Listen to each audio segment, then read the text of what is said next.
Welcome to the Krueger Show, everybody. Larry Krueger with you after Warrior basketball. I don't know, can you hear me? I'm a little low. But welcome to the Krueger Show after Warrior basketball.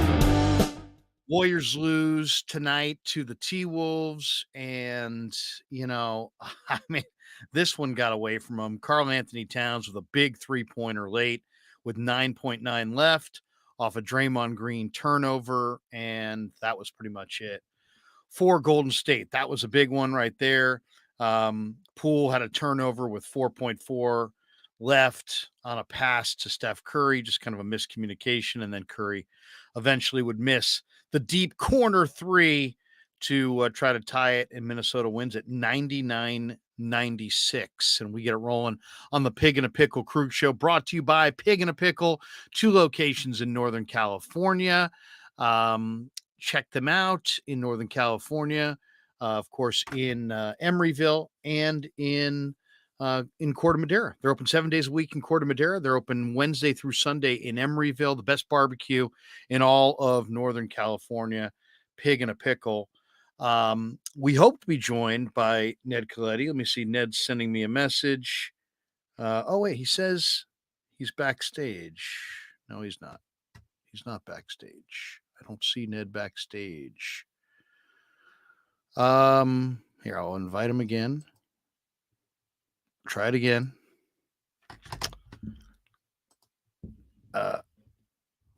Let's see. Here we go. And we've invited him again. All right. So anyway, we're supposed to have Ned Colletti on to talk a little baseball. Let me send him a text here. There we go. All right. There we go. How you doing? Good. What's going on? We're on. We're live. Good. Good to see you. How are you? I'm good. Excellent, actually. Yeah. Things are good.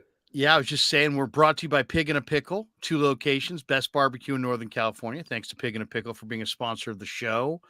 And we're going to get into a bunch of things tonight. Of course, we're coming on right after the Warriors just lost to the T-Wolves. Minnesota and Golden State split the season series, but Golden State just turned it over too much down the stretch. And we'll get to a lot of Warrior talk. Frank Red's going to join us. Cyrus will join us after his locked on deal, and Bay Area Baller will join us as well. But Ned, I'm glad that we have you here. We tried to do this last week and talk a little baseball, and let's talk a little baseball right out of the chute here, and we'll get to the basketball in just a minute. I watched a little bit of Giants A's today, and the old saying, if you watch baseball every day, you'll see something you've never seen before. I think I saw something today that I've never seen before. Giants had a runner on first base. There was ground ball to the third baseman. He threw to Tony Kemp at second base for the force out, and they called him out. Everybody trots off the field, go to a commercial break, come back. Alex Wood is on the mound, and then all of a sudden there's like a holdup. What's going on? What's the deal? That was only the second out at second base, and Tony Kemp didn't know it, and Cap didn't know it. And, Kotze didn't notice it. None of the players on either side noticed it. And then, they start going, hey, wait, I think there's only 2 outs. And even though it was an exhibition game at the Coliseum, they call everybody back out on the field, get that final out. I mean, seriously. And Krug made the comment on the broadcast. He said, this is the time of year where you're not thinking about the game that you're playing. You're thinking about the game you're going to play. And it's just perfect way to sum it up by Kruko. But have you ever seen that before, where literally they lost track of outs and then had one team on the field? Oh, wait a second. No, 2 outs. You guys go back in. You guys come back out. We're talking about speeding up the game. This. Yeah, a brand new rule. Yeah. Yeah, exactly. 2 outs Sunday. You only need 2 outs at a Sunday, Yeah, I don't think I've seen it that drastic. I've seen it where people lose track of outs, but not to the If you go to commercial break and the other team takes the field, I mean, That's there's wild. yeah. You don't see that every day. Umpires too. I mean, the players, yeah, you should know how many outs are if you're playing, especially playing defense. But how about the umpires? I know.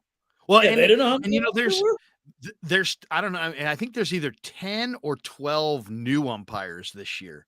So I'm Yeah, actually kind of looking for the umpires to kind of see exactly how it's all going to go. But yeah, there's a bunch of new umpires. They basically offered these guys bailouts, or not bailouts, but yep, golden parachutes, I'm sure, to get out and yep. retire and take their benefits. So there's a lot of this is going to be the most new umpires we've seen maybe ever in a new season. Ned, what do you take from spring training?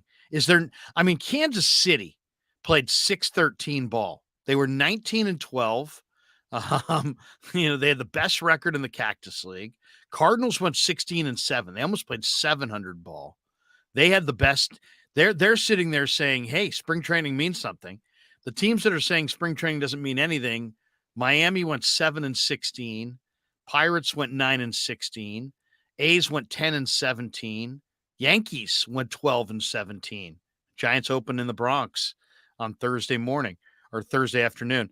What do you how what is does the record at all mean anything to you, or is it mean nothing? It means very little, very little.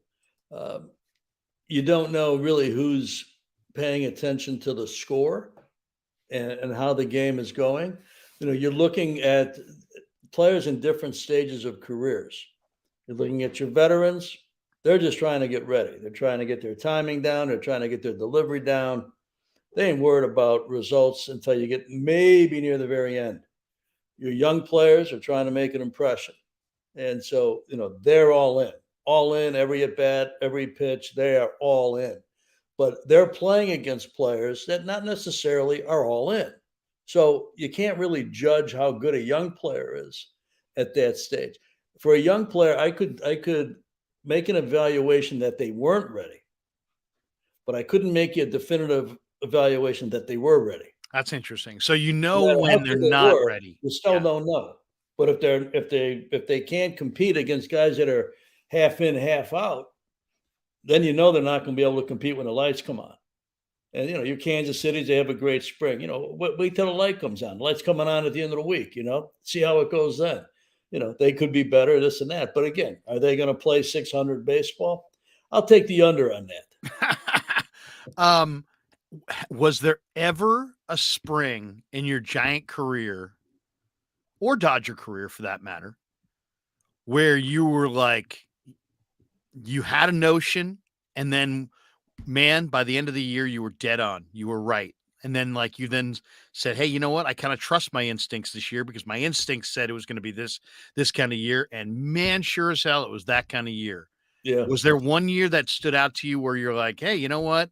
I got a real feel based on how we're playing, what we're going to see, and it came to fruition? Um, Again, it could be misleading. I can take you back a long way to my third year in the game. I was with the Cubs, and we had a new manager, Jimmy Fry. And we had finished my first 2 years, we were out of the race by the time you got to August. And I think we were 3-19 at one part of spring training.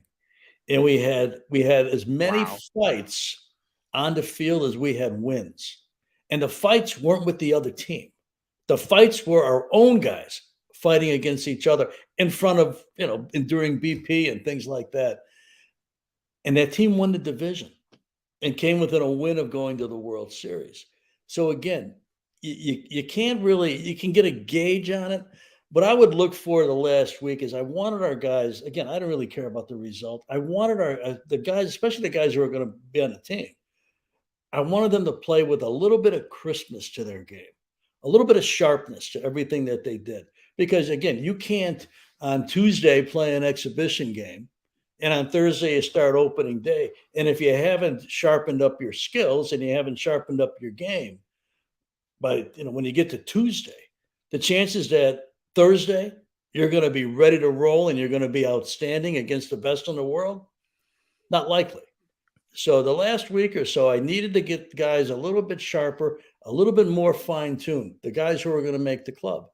And you also learn in that week about your 20 now the 20 you got a 26 man roster, 27th player, 28th player, those trying to be the 26th or the 25th player back in the day, because they do have pressure. It's a spring training game, and people aren't really, paying attention to how many outs there are or things like that. But you see how they react to the pressure of, I came here, there were 60 guys in camp.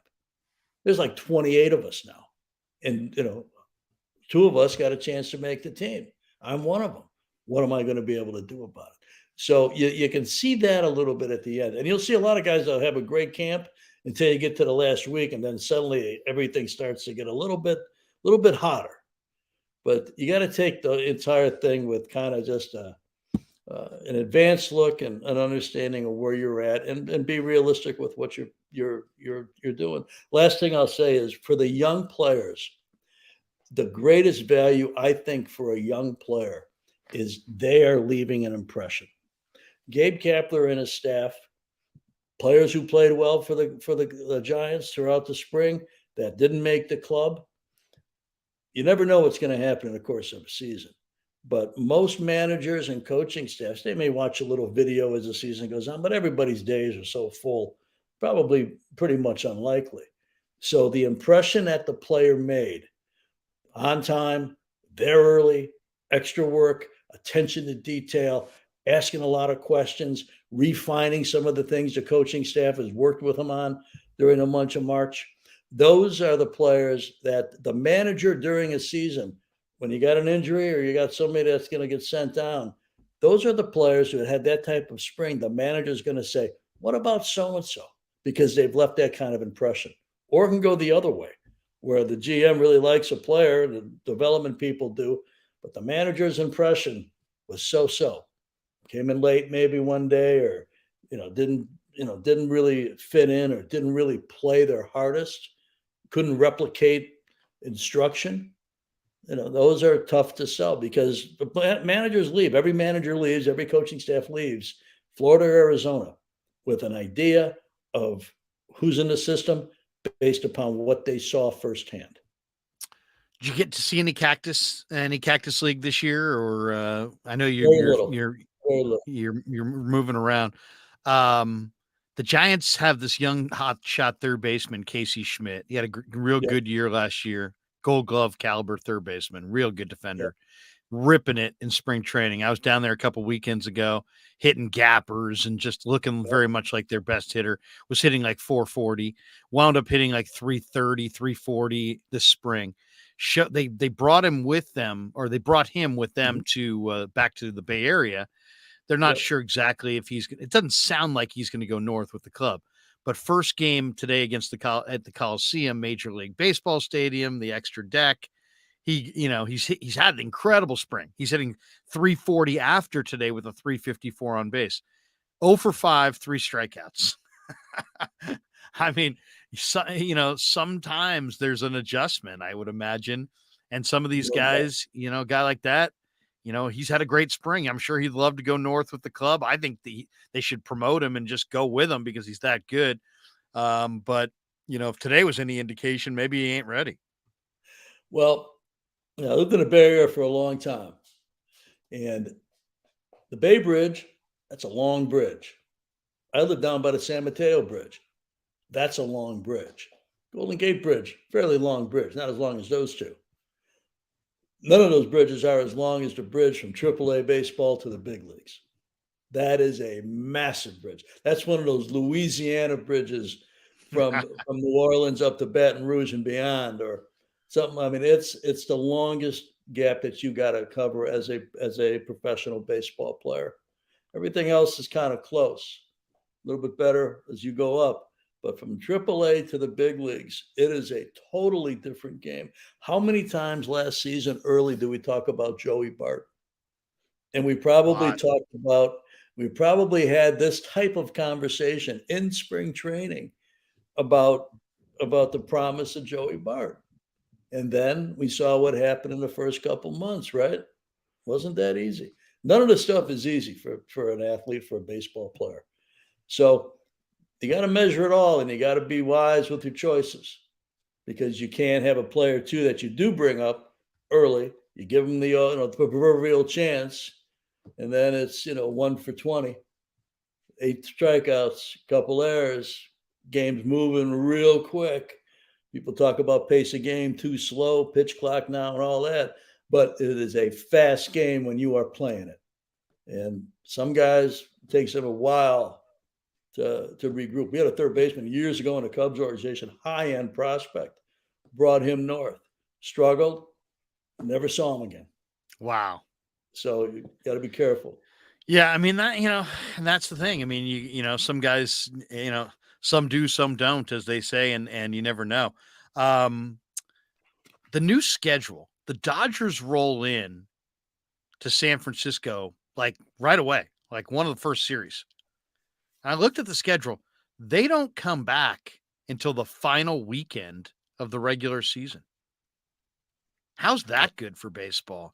The Giants and Dodgers. The Dodgers are only coming to San Francisco in April and at the very end of September. Not once in July, not once in August, not once, or by the time they come back, the race easily could be over. Yeah. I mean, that's just not. What do you like the? Do you like the unbalanced schedule where you play your division 18 times a year and it's a true division champion? Or do you like kind of spread it around a little bit and basically play everybody and not have quite the divisional intensity? I mean, if you're there at every game, I guess you probably like the variety, but what do you think? I think it's drastic to not play inside your division as much as you used to. You make up a great point. By the time the Dodgers come into San Francisco the second time, one of the teams may be playing for nothing. And you've lost some of that. So I got a pretty good idea which team that's going to be, too. I could probably give you an opinion on that, but I don't like that. Do I like that they play everybody? Yeah, I mean that's kind of cool, I guess. But it's almost like the NBA and the NHL now, where you're going to see everybody, but you're going to see them nearly as much. I'll tell you who it does benefit, though. I think it benefits, believe it or not, I think it benefits the Giants this year, and I know it benefits Arizona and Colorado this year.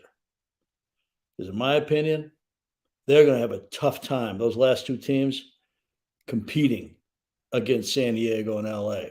So the least amount of times they got to play them, the better chance they got to get to 81 wins. Because you play them, even the Giants last year had a rough time against those teams.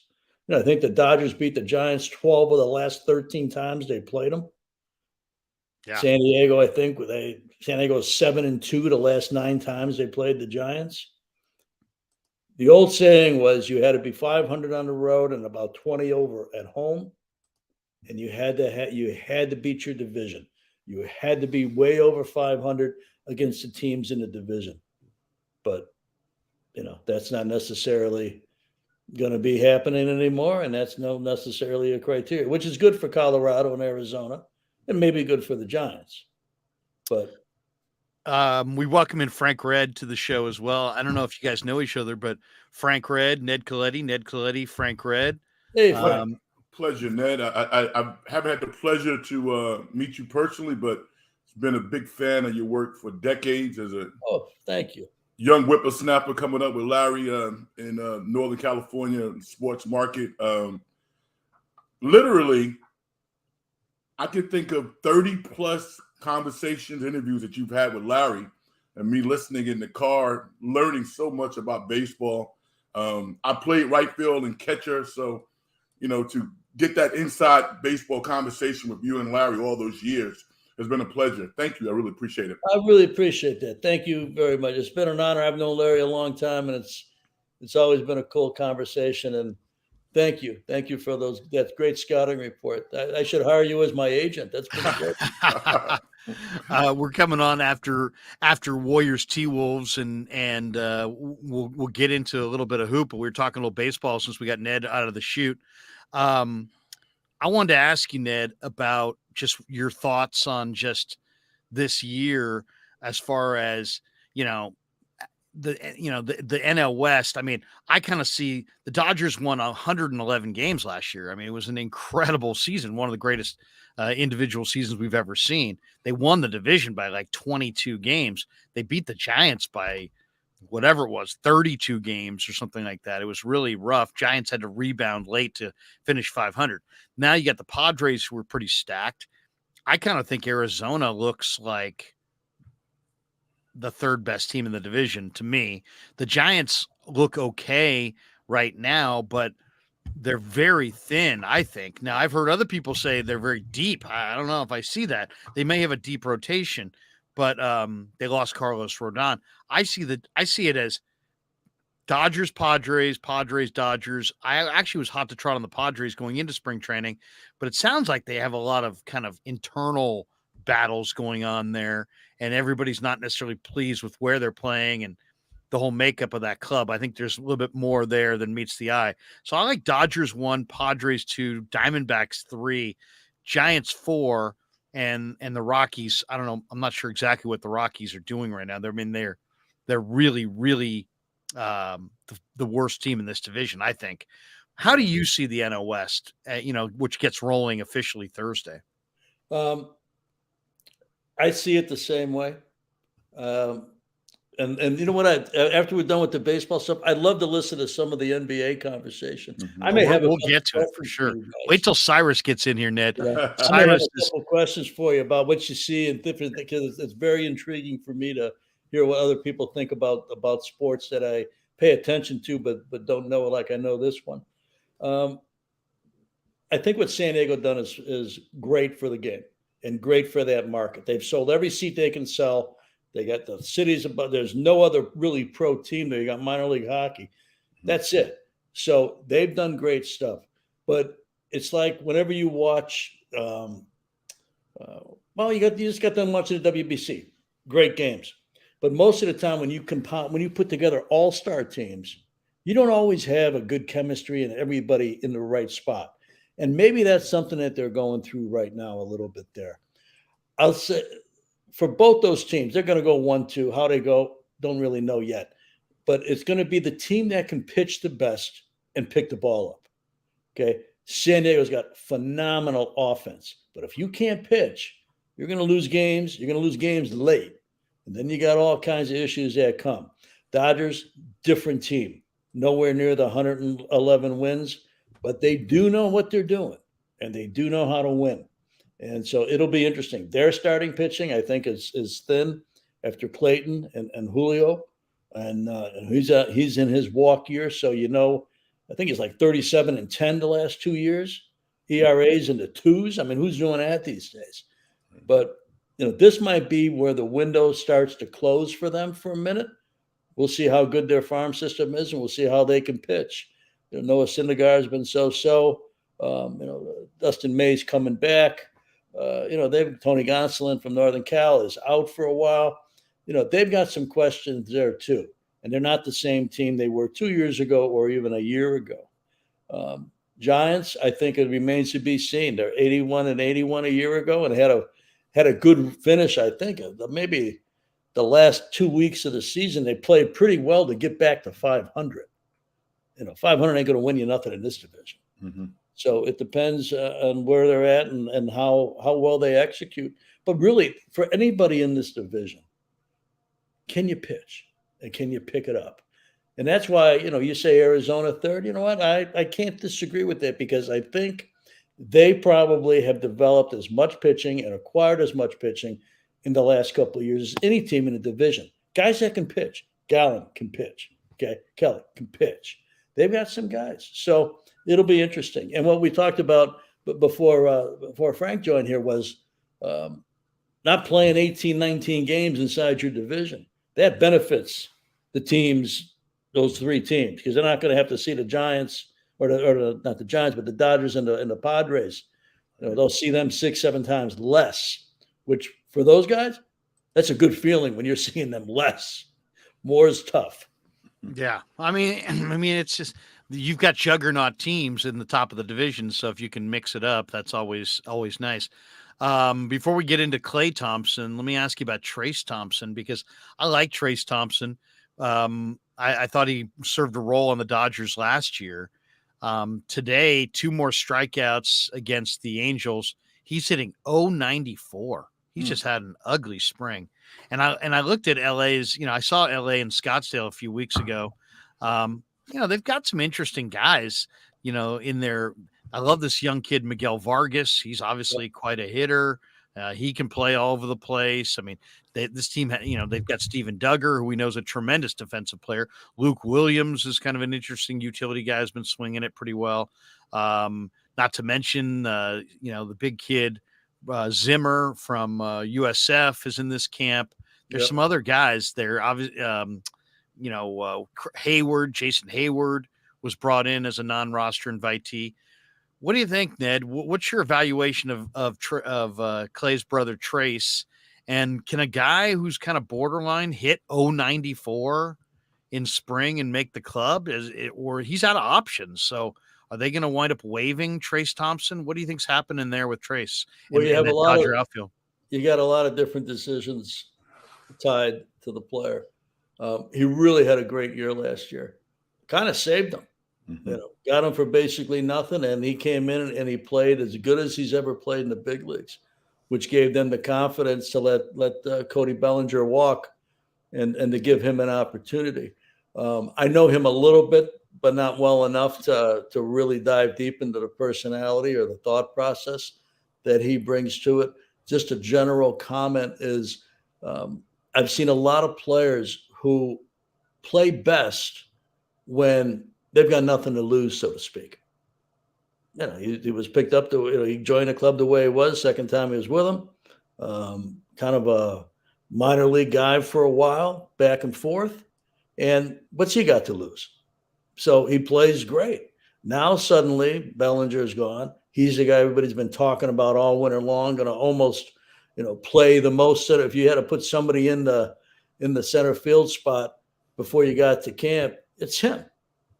That's a different situation than trying to make the club or playing with the house's money, so to speak.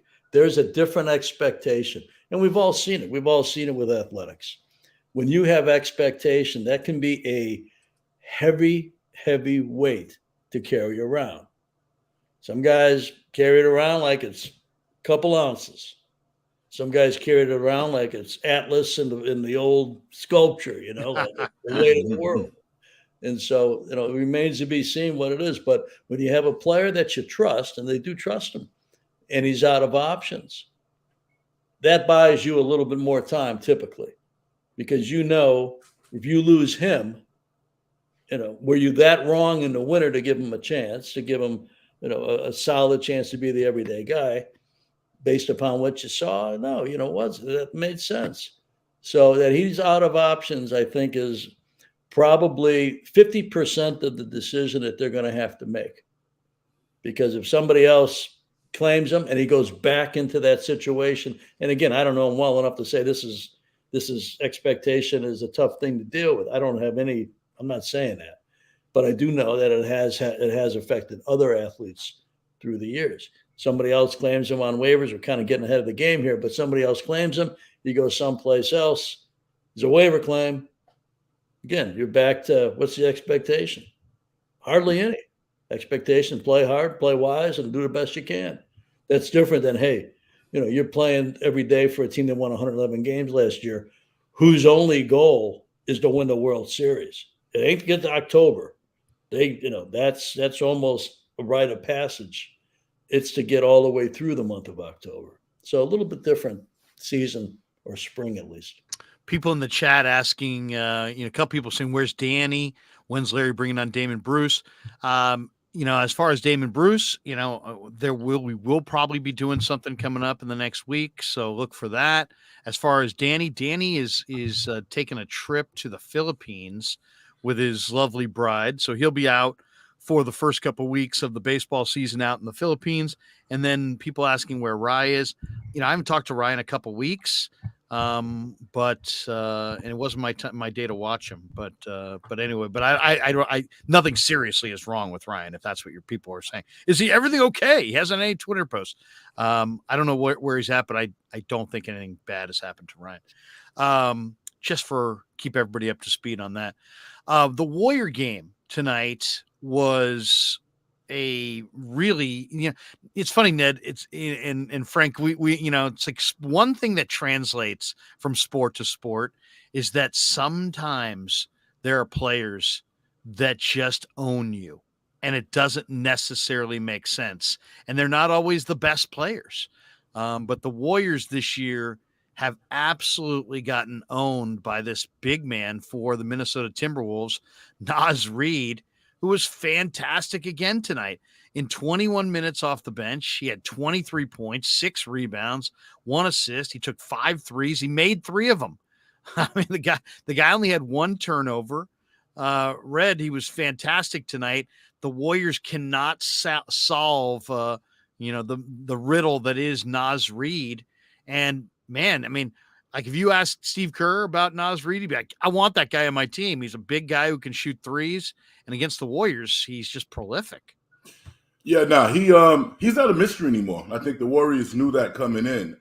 He played his game. He's a 6'10" guy that can, play on the interior, but has the ability, to shoot from the outside. And he's kind of a tough, rugged guy. So I think the Warriors felt pretty good that they could possibly hold some of the other guys down, and they did. I mean, Anthony Edwards was 5 for 14 at around 14 points. Cat Towns hit the big shot to win the game, but the turnover. Yeah, but they held him down also. So Naz Reid is a player. I think there are some teams that might overplay him because he's kind of a 3-and-D center, which is kind of an interesting makeup for a talent prospect. But I think this is a game that the Warriors lost. Minnesota played well enough to win, but the Warriors are renowned, especially at home, for executing down the stretch, offensively and defensively, and they didn't do that tonight. Even the shot that Cat hit, Clay was in nowhere land. If he pushed up on Cat, he was going to throw the ball over Clay's head for somebody to score a 2-point basket to tie the game up, and theoretically the Warriors have the last shot. But Minnesota's no mystery. This is a good team, and they got a good coach. They execute his game plan. This was not surprising to me. I thought the game would be tough. They went out and got Mike Conley Jr. because he's smart, and they became a smarter team when they brought him back, even at 35, 36 years old. So this was not surprising to me, Larry.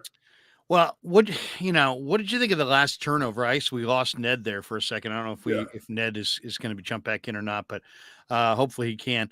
I mean, that last turnover, Poole, just and we talked about this. Right. Poole plays really well when Steph's not there. When Steph's on the floor, Steph has such gravity. Steph is such a star. I just think Poole gets tight and he starts to think. He's a reaction kind of a player who starts to think. And when he starts to think, he starts to make mistakes.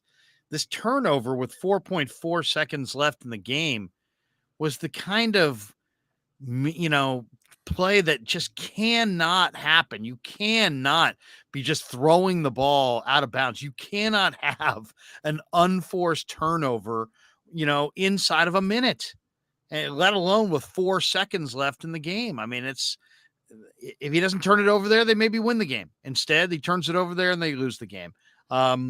It's cause and effect. I mean, literally, they may have lost because of that turnover by Poole. What are you seeing with Poole when Curry's out there? Because without Curry, he looks totally free. He looks, unburdened. He's just doing what he's doing. With Curry, he just looks very, I don't know. I mean, the only time I've seen Poole look good in the last couple of weeks was the other day when Curry started obviously feeding him when Poole was the obvious hot hand. And I think that gave Jordan some confidence, but he doesn't play that well with Steph. And this turnover late tonight was a crusher. Yeah, it was. And leading up to this show, I was talking to myself and saying, you know what? I don't want to be too hard on the guy. because people think I'm a poor hater. I'm not a poor hater. He's actually played pretty good basketball the last 4 games, right? But he has these mistakes that are just inexplicable for somebody of his magnitude. He has too much talent. He's an all-star caliber player. But I think the challenge that he has, everybody on the Warriors are differential to Steph, right? Poole doesn't necessarily know how to do that because in his own mind, he feels that, I'm the guy when I'm out on the court. But in the pressure situations, you know what? You got to be the guy. And oftentimes he wants that meal, but when it comes time to eat it, he's not quite ready to absorb it. And in that scenario, you got 4 seconds, right? And he throws a nothing pass to Steph towards the baseline. Nah, dude. That's your opportunity to show everybody that you are the player that you think that you are. And I think that's the problem. Steph is not saying, look at me. He just goes out and plays and makes the big shots at the most opportune moments. Poole is trying to emerge into something that people say, wow, that's the guy. But mentally, he's not quite there yet. And I think that those mistakes happen because mentally, he's not playing free in those situations. People tuning in going, wait a second, Jordan Poole was great tonight. Brian Iglesias says Poole was good tonight, 27 points, 8 of 16 shooting, but the Warriors lost tonight when Draymond didn't dribble the clock out with 14.2 seconds left.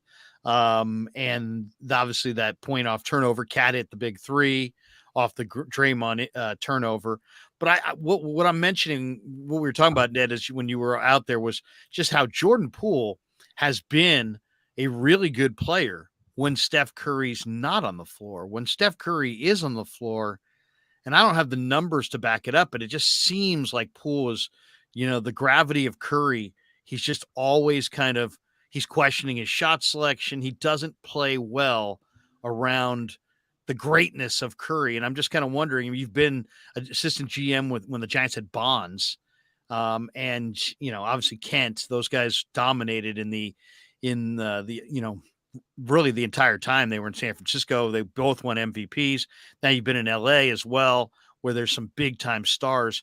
Have you ever seen that personality type where maybe it's a young player and he wants to ascend in a clubhouse or on a team, but the bigger stars are there and they're just having a hard time feeling comfortable? And have you ever gone and had this situation, actually gone and talked to a player and just try to, help him get comfortable, to let him? I mean, baseball's a little different because you take your turn at bat, where basketball, you got to play together, more like the NHL. You got to play together and play off of other players. But have you ever seen that? A player that was not intimidated by another player's greatness, but wasn't quite in a comfort zone? Wasn't free and easy. And this is what I really spent the last probably 15, 20 years thinking about is the psychology of the athlete. There's so much to it that most people don't even think about, but there's so much to it. It goes back to a little bit of our earlier conversation about Schmidt playing third base. Is he ready to do this? All these things come into consideration. I'm sure, Steve Kerr and his staff, they know everybody. They know everybody, how they work, how they think, and how they perform in different situations. Some guys may average 10 points a game, but you put them in the last 2 minutes of a key game because somebody else is in foul trouble or something. Boom, they're ready to go.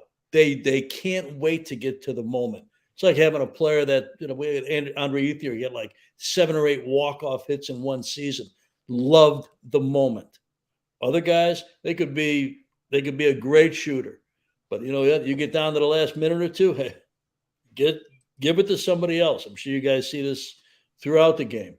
And, I think it's leadership's responsibility. You can't carry anybody over the finish line, but it's leadership's responsibility. And I'm not talking about, Golden State or Steve Kerr, who I have huge respect for, to figure out how everybody thinks and put them in a position to succeed. And if you do it over and over again, and there's this challenge, this hurdle that they can't seem to get over, you got to have conversations, not convictive conversations, but conversations to try and get people to understand what they need to do to be as good as they can be. That to me is one of the great marks of leadership in any walk of life. You give people the tools, the GPS system, the encouragement, the accountability to be as good as they can be at whatever it is they do. And that takes time. That takes a lot of patience. That takes a lot of study, one-on-one. That's like teaching somebody, it's like teaching a class with 8 students or lecturing to 400. Totally different deal, 8 and 400. But I think that's something you've always got to think about just in general. How do we get the best out of everybody who, in the case of athletics, who plays on the team we work with? You know, Ed, it's interesting listening to you because I'm thinking about Jordan Poole. And if it wasn't for him in the first quarter, the Warriors might have been down 15-16. He comes off the bench in the first quarter and scores 10 points, playing with great confidence. And then all of a sudden, he starts to revert back to his personality type. Now, most of the time, when a great player in basketball is in a real important situation, they're likely to get a call from a referee. Jordan Poole doesn't get those calls because he barks at the referee so much that he's under duress. Yes.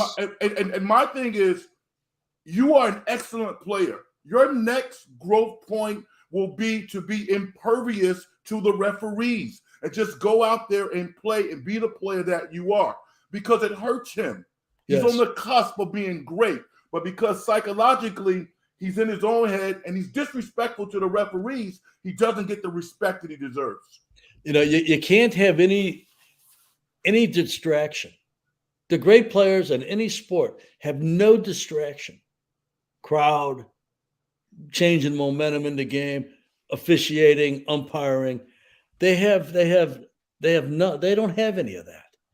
They adjust in basketball, maybe bounce to bounce. Mm-hmm. Okay. Play to play. You know, a great hitter like the late Tony Gwynn, he was an adjustment pitch to pitch. Right. You know, some guys adjust once a week, once a month, once a series, never get in the show. Others are fine-tuned and they don't let anything get in their way. And and I don't know Jordan Poole, and you know, so this is not directed towards him or about him, but our best work, and what you do, Larry, you know, and what we all do is when we are not distracted by anything, and we have a little bit of a switch inside of us, that disappointment or frustration, or a ball strike call doesn't go right, or a personal foul in the NBA doesn't go the right way. That doesn't turn us upside down. That motivates us to just be a little bit better. Because, as we learn in life, last thing I'll say about it, as we learn in life, the more time we spend on things we have no control over, the more time we waste. Yeah, it's well said. A lot of life is figuring out what you got control of. I don't know any player in the NBA that controls the officials. Greatness may dictate a call one way or the other, but that ain't controlling somebody. You're not going to control an official. So you got to be able to roll with it. I mean, you got to be able to roll with bad calls. And there's something about relationships. There's relationship building with umpires, relationship building with refs. 95.7 Brian says the Warriors suffer from horrific shot selection, which will ultimately be the demise of their season this year. We got Cy waiting in the green room, fresh off of his Locked On, and I heard that he was really, really fiery on Locked On tonight too. So that's what I'm hearing. But I got to ask you one question before Cy jumps in here on Draymond Green. You've obviously observed Draymond Green from afar. I don't know if you've ever come in contact with Draymond Green. I don't know that a lot of people know this, but Ned knows Magic Johnson pretty well, right? I mean, you spent a lot of time around Magic. But I got to ask you about this player, Draymond Green, because to me, he is the ultimate winner. I mean, he has this intensity, Ned, where it's just, he gets everybody up to play. And if you're not ready to play, it's like, if you're not matching his level, he doesn't even want to be on the floor with you. You know what I mean? And he's just such the cerebral player. He's like literally the manager on the field. To me, he is to the Warriors what Buster Posey was to the Giants. So much of his greatness you cannot see. Like, you can watch it, but you're not seeing it. The greatness of Buster was within, and scouts knew it, baseball people knew it. It's like the same thing with Draymond. The greatness, the true greatness of Draymond is not about the shooting, the passing, the dribbling, none of it. It's about the will. His will is just unbelievable. And you can feel it on the floor when you're watching these games. And I'm just kind of wondering, if I say to you, was there a player that you were around in baseball that just had this unbelievable, and sometimes I would imagine it's not even a great player, it could be just be an ordinary player, but he has this unbelievable will about them where you just are like, man, that guy is just a dogged competitor, and I don't want him on the other team. I want him on my team. And he's greater than the sum of his traits. He gets other guys ready to go. He elevates the entire room. You and I talked for hours when you were the assistant GM of the Giants about how the guys in the room really matter, and not just their batting averages and their on-base percentages, but who they were and their life experiences and how well they led, and the impact that they had on the other guys in that room. That was just like the discounted factor that nobody really factors in. GMs have to. Who's the Draymond Green of your career? Who's the guy who just had such crazy will to win that you're like, dude, I have to have this player? Because there's players that you acquired in multiple times.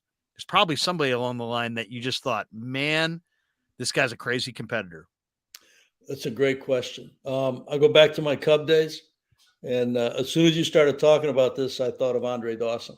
The Hawk. Yeah. He had knee surgery before arthroscopic surgery. So he had his knees opened up with cartilage as a high school football, baseball player. Went to Montreal, Olympic Stadium, was like playing on a runway. I mean, it was concrete. And came to the Cubs on a weird free agent deal. And I never saw a great Hall of Fame talent work so hard as he did. And he wasn't a big talkative guy, but he would give a guy in the room a look. That's all he needed to do. If that guy was clowning or that guy wasn't paying attention, the Hawk looked at him. He didn't have to say a word. Everybody knew what it was. Champion. I mean, one of the best players I've ever been around. My Giant days, Barry was different. But greatest player I've ever seen. All aspects of the game. Genius at what he did. Could run, could hit, could field, could dissect pitching better than anybody with a photographic memory. Maybe didn't know their name, but he knew what they were likely to do. Not quite the same as the Hawk. Okay. He was just pure talent and compete. A guy who was a little bit like, but again, didn't have the personality was Jeff.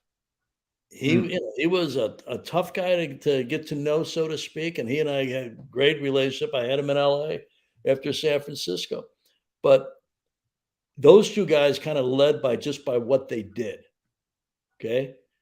They didn't elevate a lot of different people. The guy in LA that I would look to do this, and I'm talking, 17 years, a lot of great players, probably Justin Turner.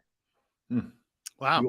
You always knew that if the situation called for it, you had the pick of pretty much anybody, you go right to JT in the room at the same time. I saw him grow into this kind of thing where he wouldn't say a lot, but if he called somebody on the side and said, "Hey," they knew it was real. I was never with this player, but I know enough people who were, and I think he was probably the greatest baseball player over a 25 year stretch. Derek Jeter. Derek Jeter handled so much in that Yankee clubhouse. It's a good call. Got all kinds of, you're in New York, Yankees. I mean, you got all kinds of stuff going on every day. And there were numerous players that Joe Torre didn't even really need to get into their kitchen, so to speak. Jeter would handle it. and he elevated everybody around him. And that's something I wasn't around except to see against the teams I was with. But probably him. You know who I'm thinking about too is, and I wasn't around him, although I had chances to talk to him and know people who were around him. Kobe. Yeah. Kobe elevated. I mean, Kobe was tough on guys. I mean, they had to really get after it, and he elevated his game, elevated everything he did was elevated. Won an Academy Award, for goodness. Right. I mean, but Muse, his persistence for excellence is phenomenal. They say that at halftime, team guys come in the locker room and they check their phones, maybe text somebody or make a call, this or that. Kobe went right in the trainer's room, and he had the video person line up all the plays he made, and that's how he spent halftime, going over everything. And there's one more quick story I'll tell you. I don't know if it's fact or fiction, but it's a urban legend in the people that I know who were around him for a long time, that he didn't go out much at night. On the road, maybe a little bit here and there, but not too much. And so his teammates said, "We're taking you out." One of those cities that stays open late, right? "We're taking you out." And he goes, "All right, I'll go. But you guys got to promise me the next time I work out early in the morning, you're all going to be there with me." And they said, "Deal." They're out till 3 o'clock, 3:30 in the morning running around. Everybody goes back to their room. 5 o'clock in the morning, there's a knock on everybody's door. "Today's the day already." Oh, Half later, "Let's go, gentlemen. Join me." Ned, you mentioned Dirk Jeter. I'm a New York guy.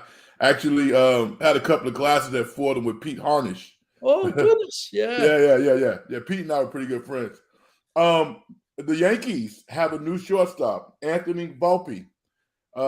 Hit .314 this summer, and Major League Baseball is doing a good job doing these vignettes. And when the players come into the manager's office to decide if they're going to make the club or either go to the minors, and he's going to be in the opening day roster.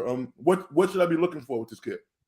Well, sustainability at a high level. Okay, all right. It's just like players would always ask me. In baseball, you got this development system that is miles long: rookie ball, high rookie ball, low A, high A, double A, triple A to big leagues. Players would always say, "So how am I when do I get advanced? When do I get to move up? Or when do I get to the big leagues? Or when do I stay in the big leagues?" It's when you can perform at a high level almost every day.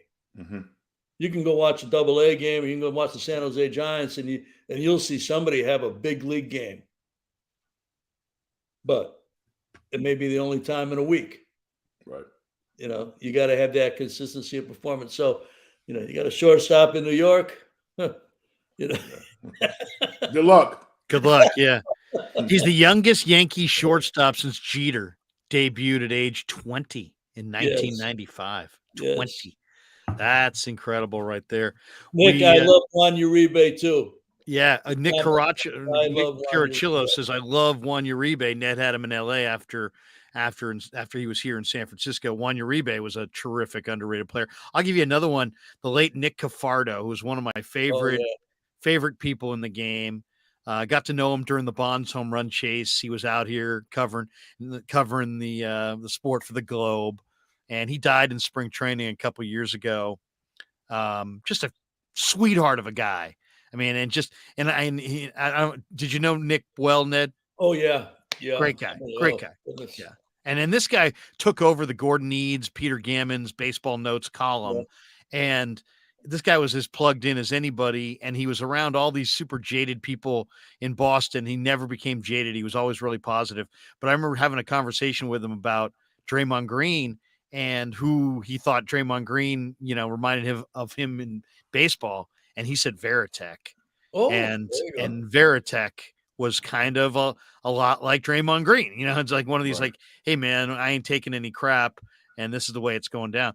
Cyrus Satsis from Locked On Warriors joins us. Cy, I don't know if you guys, I know you know Red, but Cy, this is Ned Colletti. Ned, this is Cyrus Satsis. Hey, Cyrus, pleasure, pal.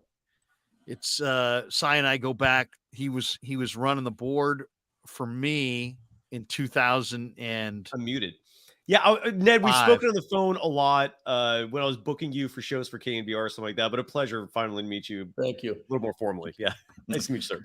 Well, Cy, give us your one more thing on that last conversation, Larry. Yeah. Think about, Cyrus, Frank, think about championship teams you've seen. Mm-hmm. Larry, they've almost always got a guy like Draymond. Mm-hmm. It's almost like, you can't win a World Series. You're going to see a World Series parade. You're going to find a closer on that float. You're going to see an ace. You're going to see great hitters. You're going to find a player like Draymond too that helps them get through everything that comes their way. You can't win without him. I mean, seriously, Draymond Green has traits that transcend his sport. Mm-hmm. He reminds me a lot of Larry Bird in a lot of ways because of just the competitive fire. But I mean, he's also kind of like Derek Jeter, Joe Montana, Tom Brady, the greatest competitors that ever played. Ned, you're a hockey scout as well. I'm sure you could probably name some hockey players. Maybe it's Messier or somebody like that. But I mean, just the guys who like tone setting people. Yeah. Sue Bird. Sue Bird's like that. Sue Bird. Yeah. I'll give you one, Ned, that I can remember you and I having a distinct conversation about. You traded for him. You brought him to San Francisco. Joe Carter. Yes. Joe Carter changes the room that he's in. Absolutely. Sometimes you bring a guy in like that just to change the room. We got him at a trading deadline. He was only with us for a couple months in 98. But, we needed, a man in the room, so to speak, somebody that was going to really get you through all of the tough times because they've been there, they've done it, and they understand the psychology of everybody in that room. And that's like we talked about a little while ago about leadership. That's when you really got a chance. It's amazing having this conversation. It just hits me that somebody in the chat mentioned it already, but this really does transcend. This whole conversation really transcends sports. We're really talking about business, and this almost could be like we're talking about these kinds of people. It's almost we're talking about culture, and we're not really talking about a sport individual. We're talking about people and getting the most out of your culture. Cy, what'd you think of the game tonight? Obviously, this is a crushing defeat for Golden State. Every one of these games is important.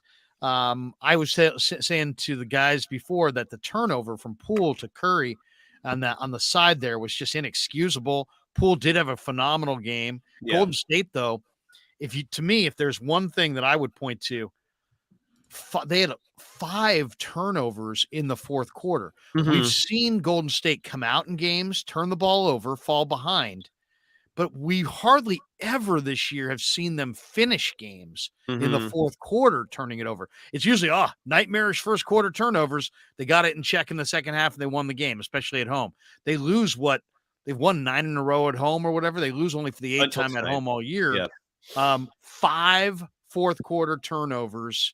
It led to like 16 points or something or 10 points or something like that for the T-Wolves. That was probably the difference in the game right there. Well, the Warriors Muse Twitter account posted a great stat, and that person's been on fire, whoever they are. The Warriors lead the entire NBA in turnovers in the final minute of the game. They've had 14 of those now this season when the game is within one possession. Mm-hmm. Meaning, in close games, the Warriors have more turnovers than anyone else in the NBA. And tonight it showed. It wasn't just the Poole turnover. There were 2 huge ones. A moment before that, Draymond Green had a costly turnover too, which was inexplicable. It was a horrible turnover. I looked at 2 reasons why the Warriors lost this game tonight, and it was inexcusable in my opinion. When you look at the point total, they scored 96. One was obviously the turnovers. I mean, they got outscored in terms of points off turnovers. I think 24-18, or maybe it was 24-16. I think it was 24-18. But and this is despite the fact that the Warriors actually had 1 less turnover total than Minnesota. But I thought equally as bad as the turnovers was Steve Kerr, just kind of his rotations. I mean, this has been a theme all season. And the Warriors came in tonight playing a Minnesota Timberwolves team that is tall, and long and athletic. I mean, they have 2 7-footers just in the starting lineup, right? And Karl Anthony Towns and Rudy Gobert. Naz Reid is eating folks alive. He's going to be a highly coveted free agent when the season ends, and he's close to 7 feet.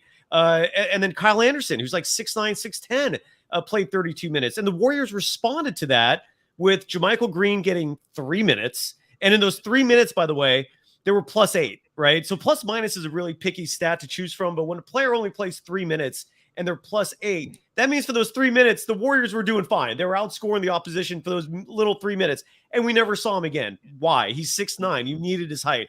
Jonathan Kuminga, since the new year, when Kuminga plays 25 more minutes, the Warriors win over 70% of their games. So what does Kerr do tonight? Plays them 14 minutes. Moses Moody got another DNP. Patrick Baldwin Jr. was called up from Santa Cruz at 6'10", their tallest player. We don't even see him play. What is the point of doing that? Meanwhile, you know, our favorite player that we love to discuss, Anthony Lamb, gets 18 minutes tonight. And Kerr had this one lineup out there, which the moment I saw it, I tweeted it out. It made no damn sense to me. I don't know why it made sense to Steve Kerr, but you can't have 3 of your 5 players in a Warriors lineup not be offensive threats, right? I mean, the Warriors lineups work when you have usually 2 players that are just stalwarts defensively, and then the other 3 can light it up. When you mess with that balance, it shows. Like in tonight, 96 points for the Warriors. That might have been a season low. I haven't done my research yet, but he kept bringing out Gary Payne II, who I thought had a great game.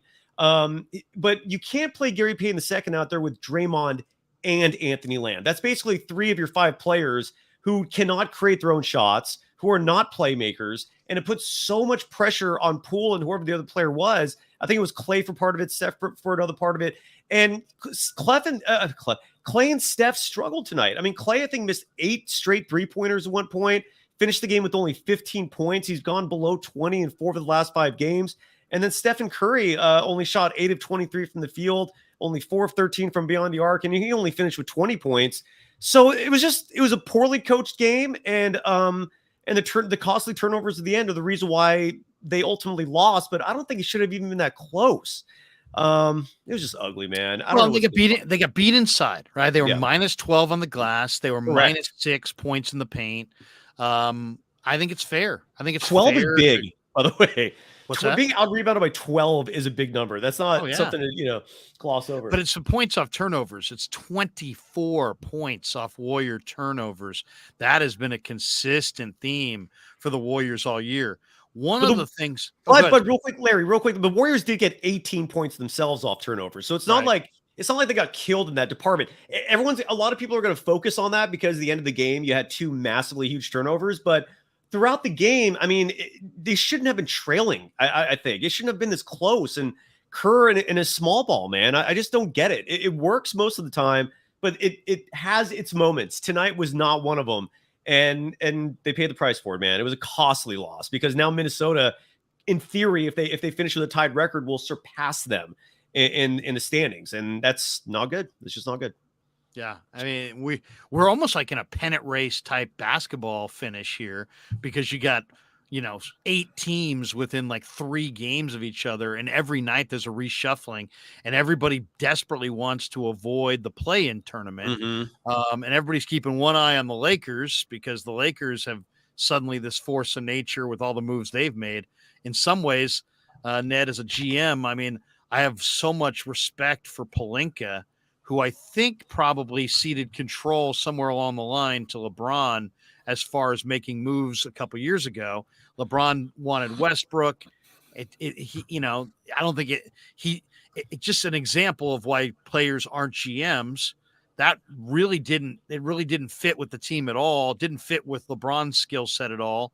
And then they moved Westbrook, and suddenly they have made so many additions, really good additions. Malik Beasley, Jared Vanderbilt, Mo Bamba, Rui Hachimura. I mean, Pelinka, who was part of the Fab Five, team at Michigan once upon a time.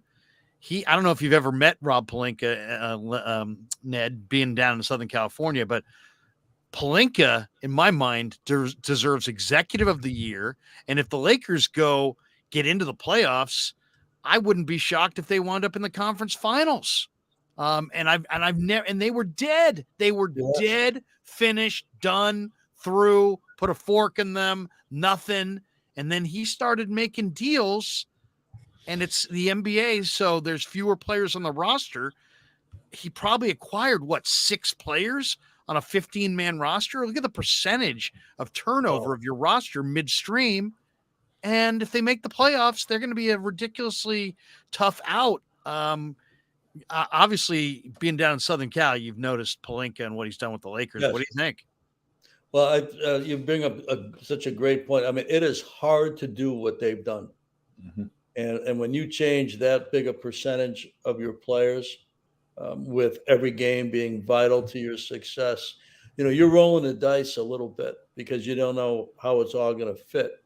But it has been, they have turned it around, and they are back to being a threat and being relevant. The first 3 months of the season wasn't good. Mm-hmm. Wasn't good. And you're talking about an iconic franchise and, one of the greatest franchises in American sport history. But, you do that, and suddenly you change the dynamics of your club and the room.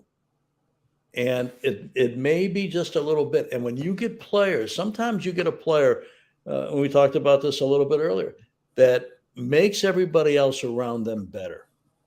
That to me is such a valuable player. Maybe a reserve, maybe doesn't play all the time, but whether they compete, they practice how they practice, they speak how they speak, they motivate people around them to get better. And it's been really impressive to watch. It's kind of gained my interest a little bit. I work in hockey, I teach school, baseball's been my career. So I've got a lot of stuff going on, but it's kind of caught my attention with what they've been able to do and how they've been able to do it. Not easy to do. Eric L says, you misspoke. Executive of the Year's Monty McNair. Well, I'll tell you this, man. What I saw Pelinka do this year with the Lakers, I don't know that I've ever seen. To me, if you said the greatest GM season that anybody's ever done in any sport, I would put this Pelinka thing up with the greatest I've ever seen. But the one that stands out to me, Ned, is Al Rosen, 1987. Al Rosen, 1987. Giants are just kind of they had lost 100 games the 2 years prior. They were in a real low point. They had a young team with Will Clark, but they had a great manager in Roger Craig. Al Rosen in 1987. I can still remember it. We were having a little 4th of July weekend celebration at a friend's house in Alamo, and we walk inside. We're all swimming, having a nice little barbecue. Hey, the Giants just made a huge trade, and I don't even know how we heard, probably on the radio, and it was Chris Brown, who at that point was like my favorite player on the Giants, right? He was an all-star third baseman, and I loved him, and I played third base in Little League. I was like, oh, my God, I love Chris Brown. It was Chris Brown, Craig Lefferts, Craig Lefferts came back with Dave Dravecky and Kevin Mitchell. The Giants sent Mark Davis, who was the big arm at the time. He won the Cy Young a couple years later. Mark Grant, who was obviously became an incredible broadcaster with the Padres. He was a great bonus baby arm for the Giants at the time. So Mark Grant, Mark Davis, Chris Brown, and somebody else to the Padres for Lefferts, who was like a rubber-armed reliever, pitched every day. Dravecky, who became like one of their top starters. This is obviously the injuries he had, and Mitchell, who showed up in Wrigley Field on the first day. They gave him Murph gave him a uniform that was like 3 sizes too small, and he parked 2 into the left field bleachers, 1 out onto Waveland Avenue. It was just an unbelievable shot. I'll never forget that. That was the July trade. He followed that up by trading for Don Robinson a couple weeks later. He followed that up by trading for Rick Russell a couple weeks later. And then they added Hendu for Randy Kutcher, I believe at the time, like on the day after September 1st. So he couldn't play in the playoffs. Unfortunately, the Giants didn't re-sign him. He went on to the A's, played great.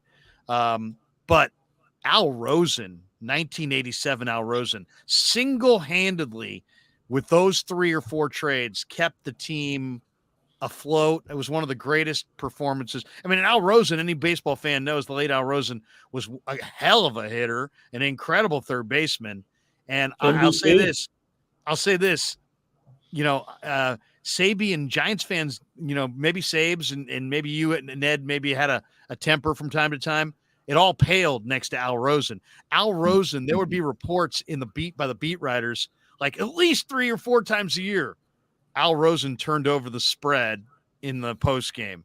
Al Rosen yanked, turned everything over and screamed at everybody in the post game. Al Rosen was a tough bird. And he showed up, and there was a lot of people bitching on the team in 85 about Candlestick sucks. It's cold. It's this, it's that. And he's like, you want out? There's the door. I'll trade you, but there'll be no more bitching, no more anti-Candlestick. We're going to turn this into an advantage. And him and the incredible positiveness of the hum baby Roger Craig, those 2 guys turned the culture of San Francisco Giants baseball around. You obviously had a huge hand in it. Sabes had a huge hand in it. Agree with you. But and God knows the guys who are running it now are doing Peter. I mean, obviously the late Peter McGowan, but Larry and the ownership group, the whole ballpark. It's been obviously they're in a totally better place now.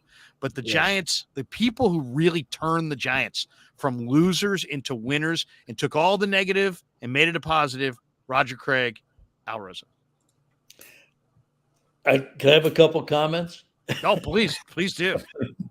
So young Larry Krueger was sitting at a 4th of July party. Yeah. Oh, I was so fired up. I was sitting in my backyard in Chicago, and the phone rang, and it was Dirk Smith, who was a traveling secretary for the Giants. And he goes, "Hey, sorry to bother you." There was no cell phones, obviously, at this stage of life. He goes, "Sorry to bother you at 4th of July." He goes, "We need to get into the clubhouse. Can you give me the clubhouse guy's name and phone number?" I said, That's right. Sure. You were with the Cubs at that time. Yes. And so I said, "So what's up?" And he goes, "We just made this trade with San Diego." And we were playing the Giants in that series, right? And he went through the trade as you just did. And I remember thinking, maybe I don't give him the phone number because I don't want these guys in Wrigley Field tomorrow. Right. I mean, it was phenomenal. Great trade. Yeah, it was crazy. A guy that I would say, and I don't disagree with your evaluation of the '87 Giants and what Al did and Roger Craig and that team, but I would ask you that was in season, like Rob is doing in season with the Lakers, which is tough to do. But think about the job Sabian did when he became the GM from 96 to 97. That 96 team may have lost 94 of 95 games. I remember that team. Kim And his Batiste, first Rick year, he traded Wilkins. Matt Williams. And what we did that winter, suddenly we win a division. We go from losing 90-something to winning almost 90. I think we won 88, 89 games, maybe 90 that year. Overnight, changed the entire dynamic of it. And that also, last thing I'll say about it, that also led to the new ballpark. Because it was part of where we were at as a franchise in 97. We were trying to draw people. We were trying to get an interest. I remember that they actually painted a line in foul territory before the big Dodger series in September. Thinking about this, though, they painted a line on the field at Candlestick to show the fans, knowing that 50,000 people were going to show up because it was the Dodgers. They painted a line to show everybody where the front row would be at the new Pac Bell if they got the vote to be able to, to put it, spend their own money and put it downtown. But we had a line on the field, and Sabes looks at it and he goes, "What are we doing? Get that line off the field," because it didn't make any sense. Why would this line be going from foul pole? Well, that was one of the complaints for years, is that Candlestick was a dual-purpose stadium, and that because of it, there was a curvature to the infield. So it wasn't like Wrigley. It was like, a bowl. It was an oval. It was an oval. Yeah, exactly. And that was for football because that was the south end zone basically. So yeah. But that was a pretty big winner. And Yes, it that did was. change that JT, changed Kent, the direction Vizcaino. of the franchise and the city towards the baseball team. No doubt. 97 was huge. 97 was huge. And then Sabes made some incredible one-sided trades that year too. Fausto Macy and Alan Watson for JT Snow. Oh yeah. I mean, my goodness. I mean, did he have a mask on when he made that one? And some of them, Sabes, if you go back and look at the early days of Sabes, he made some really, really good trades. The kind of trades that would almost make opposing GMs be like, you know what? Maybe I just won't deal with you. He had a great assistant general manager, Larry. Yeah, that's right. That was the key. One quick JT story. That year we get JT, and he had a tough year in '96, but Sabes knew him because he drafted him with the Yankees before JT ends up in Anaheim. And Billy Bavasi, who was a dear friend of ours, was the GM in Anaheim that Sabes sent, Massey and Alan Watson to. And he comes in the booth. We're playing Anaheim in Interleague, and he comes in the booth at Candlestick. And JT'd homered early in the game, and he comes in. He goes, "You guys screwed me over. You made me look like a fool." And as he's going on and on, JT hits another one out with Billy sitting in the booth. And we go, "You are right on there, brother." Yeah, enjoy Alan Watson. He can really hit, and he could really hit. No, unfortunately, that's not what we got him for. Yeah, seriously. It's 10 o'clock, so I always at 10 o'clock let people know if anybody needs to get out. I totally understand, but I anyway, have a question for the group before I blow out of here. If I could ask the group.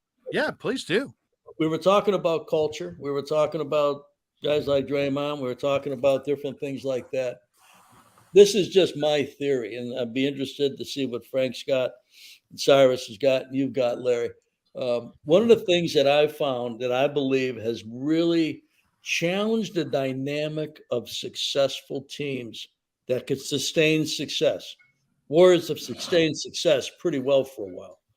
Giants winning 3 out of 5, and a lot of the years when they made the postseason. Hard to do. Niners going back to the Walsh era and things like that. The money's gotten so big for athletes. And sports is so hard. I've seen guys that work their tail off to get there.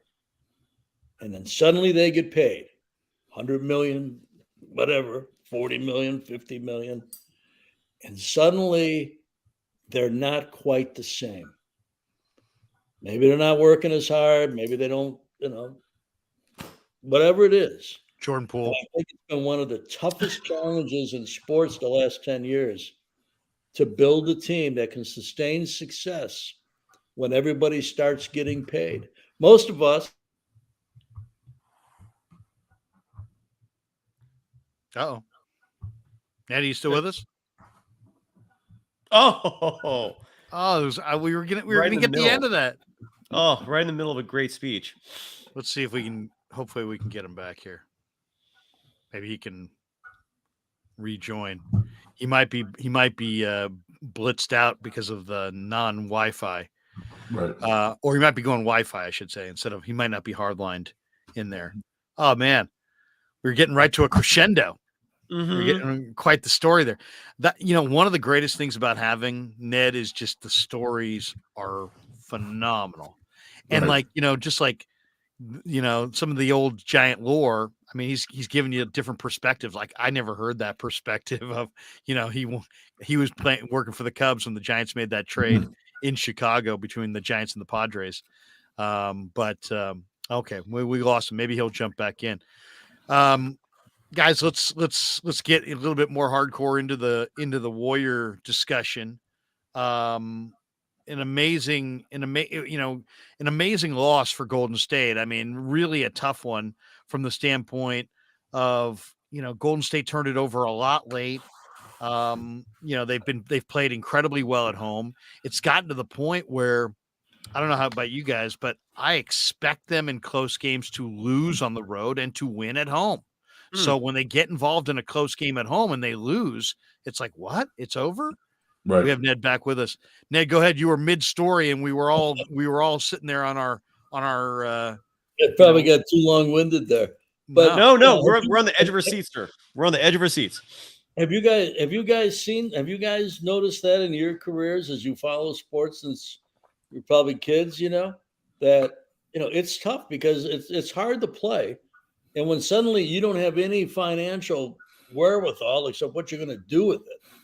You've got generational wealth, you got probably pretty good health. Two things people are always worried about. Sometimes it's tough to sustain it. I'm gonna say this. I'm sorry. Go ahead, Larry. No, go ahead, please. No, I think that it really goes back to your youth, where there's a dependency and a oneness among you and your teammates. I'm talking team sports here, or even maybe your parents, where there is a level of accountability. And I think that for some people, making money equates success, and it really doesn't. You have to have a comparative nature where you're looking at all of these variables that constitute success. Otherwise, when you get there, you go, I'm successful. And there's nobody to really check you because they're probably on the payroll. But when you have these components, these variables that you live by outside of your job, and you can honestly look at accountability and how that relates to success, it impacts your actions. So I think it's all of these experiences and your upbringing that has you really assess in your own mind what you should be doing as it relates to your own personal success. And it's not fixated on just how much money you make. Amen. A great answer. Cyrus and Larry, you're going to have a tough time beating that one, but Agreed. I'd love to get some of your take on it. What do you think, Cy? Well, I mean, I will say this because Ned, I've thought about that a lot actually about how the impact of big money on athletes. I don't know if you folks feel the same way. I don't see it happening as much. I used to notice it a lot more. Like when players get big deals, all of a sudden you can just almost see their expressions becoming more apathetic. They know they're set for life. So what's the point? I sense a lot more hunger from athletes, where even when they get the big deals, they sometimes look ahead to the next big deal. They want to actually double the empire that they've built, and then some of them I think have become a little more cognizant of the fact that the spotlight's on them a lot more, and they don't want to disappoint people. I don't know if you folks have noticed that as well, that it's not happening at the same rate it used to happen. Maybe it's just me. Maybe I'm just being delusional. I don't know, but I've definitely noticed that over the years. Larry Krueger dropped the Jordan Poole reference. Well, yeah, it's funny you brought that up because Klay Thompson actually became defensive tonight when a reporter brought up Jordan Poole under the same premise of just whether or not Jordan Poole is costing this team games now, and Klay got really defensive, and he turned around and pointed to the logo in the backdrop, kind of like Frank's backdrop there. They had one at Chase Center for the players, and it has the championship trophy. And he pointed to that. He said, we're not getting that last year without Jordan Poole. And I think that's a great point. I mean, you can't replicate championship experience. And I do think Jordan Poole, in a lot of ways, is unfairly getting the finger pointed at him. I mean, his scoring is still higher. His assist numbers are still higher. I don't think he's the reason to blame for them losing tonight. He led the team in scoring. Schlubs don't average 20 plus points a game. So I don't know if it's fair to blame him entirely. He's still an incredibly hardworking individual. But yeah, that's my answer. I look at it, it's different in different sports, but in basketball, that's the fun, you call that final timeout, the guys who are there's guys like Jordan or, and LeBron, or they're expecting Steph Curry, they're expecting to get that last shot. And then sometimes you sign a contract, but maybe you don't feel comfortable in that role. And so, but then you feel like you should be taking big shots at the end of games because you're making that cake, you know what I mean? And I think Jordan Poole at times this year has looked a little uncomfortable in, going from this kind of upstart to, hey, you're one of the guys that they're kind of leaning on to produce, and that there's a responsibility that comes with that. And Ned, we've talked about it as well, as far as like in baseball, for example. There are some guys, and it has nothing to do with who they are or anything. It's just some guys are bus riders, some guys are bus drivers. And not everybody, even if they're talented, has the mentality to be like, I'm driving the bus. Like, you guys are benefiting from my presence in the lineup. I'm not necessarily benefiting from yours.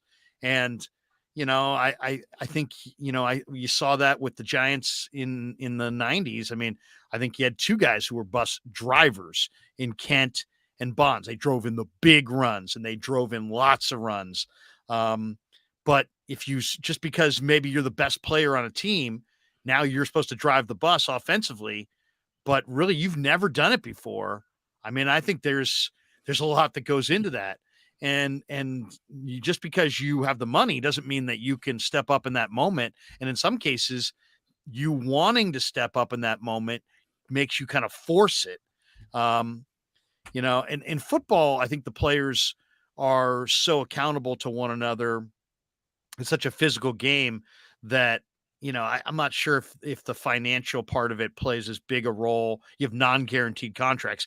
Everybody in the room plays with their hair on fire because tomorrow is promised to no one.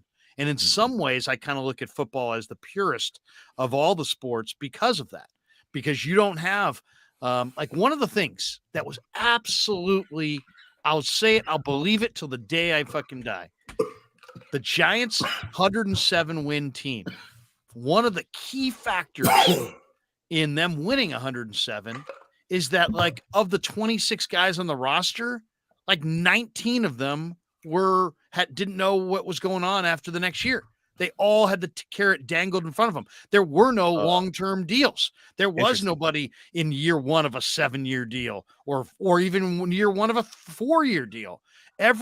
18 guys were either, arbitration eligible or free agents. It was like the entire team was in a contract year.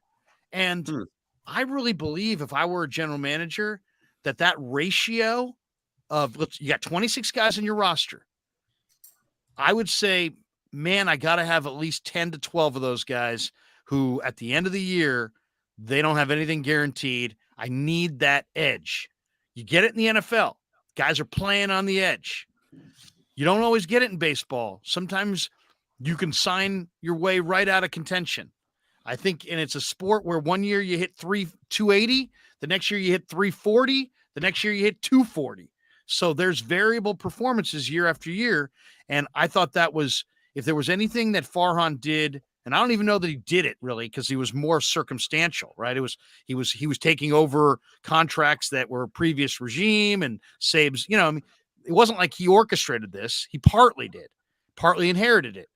But I really think that is if you didn't learn from that, we all should.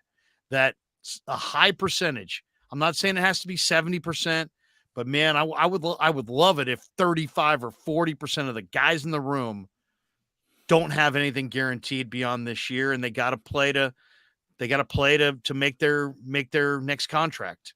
Ned, give me your thought on that, because I thought nobody talked about that year, because you know what, that's kind of personal, right? It's contracts, and it's kind of like you're suggesting that if the player doesn't have the carrot dangled in front of them, that they're dogs and lazy. I'm not saying that. I'm just saying that it's human nature to work a little bit harder when tomorrow's not guaranteed. Right on. If you were to put together a team, if anybody on the Zoom here would to put together a team, think about how difficult it is to begin with, and then think about having it layered where you've got 2 or 3 guys out of 25 that are signed long-term, 2 or 3 guys that have got big free agent deals pending a year from now, 7 or 8 guys that are arbitration eligible, and whatever is left are 0 to 3s that don't have any rights except above the minimum or above. How hard that is to really kind of stage that to work.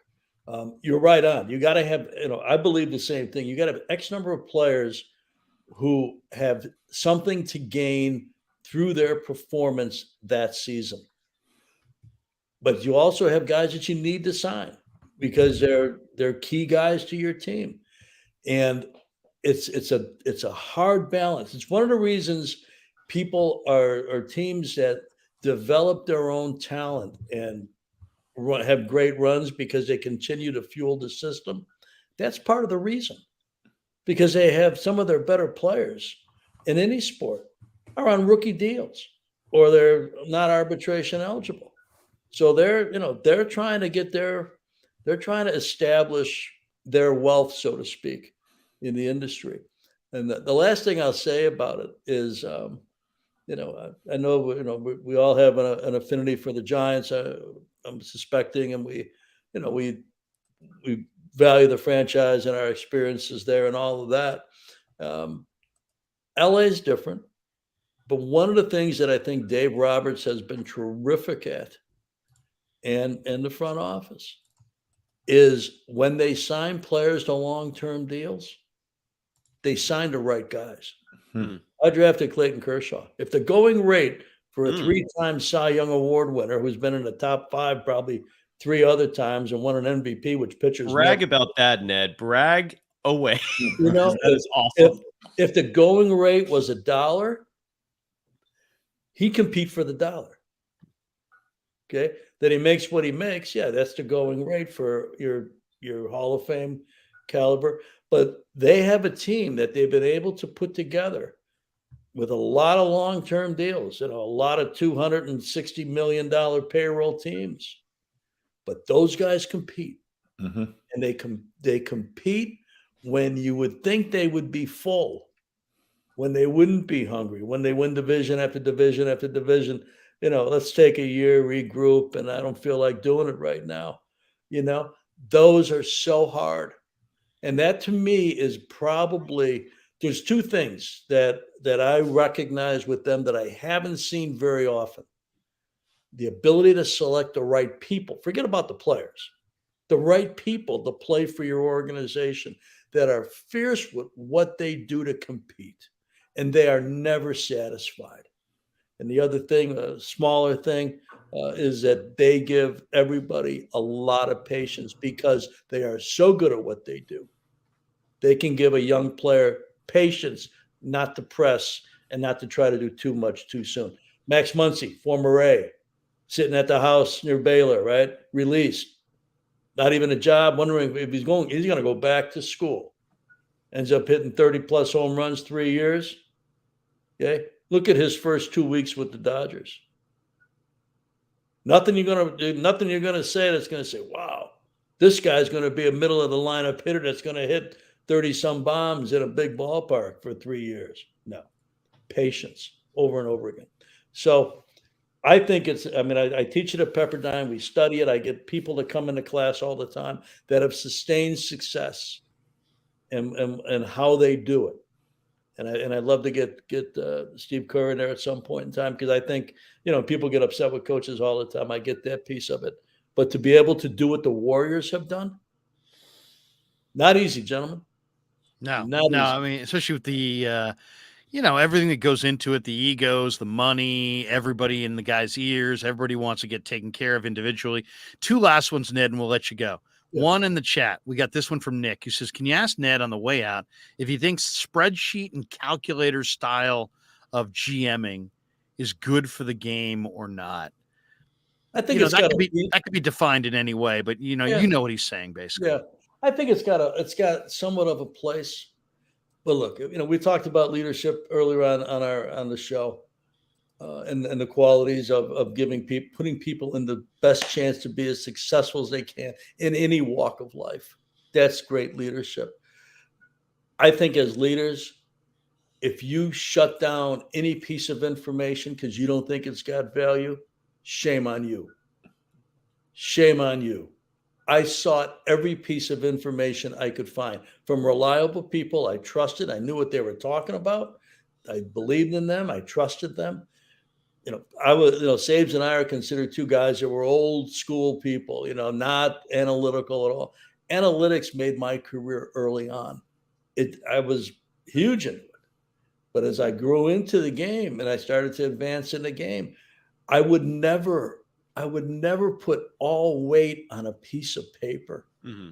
that would show me a trend. I'd use it and I would put it into the mix. But think about your own lives, the people you trust in the toughest times. Put into an athletic context. 2 minutes to go in an NBA game, ninth inning of a baseball game. You got to know who is in that uniform and how they go about what they do and how they're going to do when the chips are down, how they're going to do when you're getting beat and you got to figure out how to win, how you're going to do in victory, how you're going to do when you made no money and you grew up and you slept on a dirt floor and now suddenly you got $100 million in the bank. All those things you got to take, but you got to know who's in that unit, who's the person in the thing.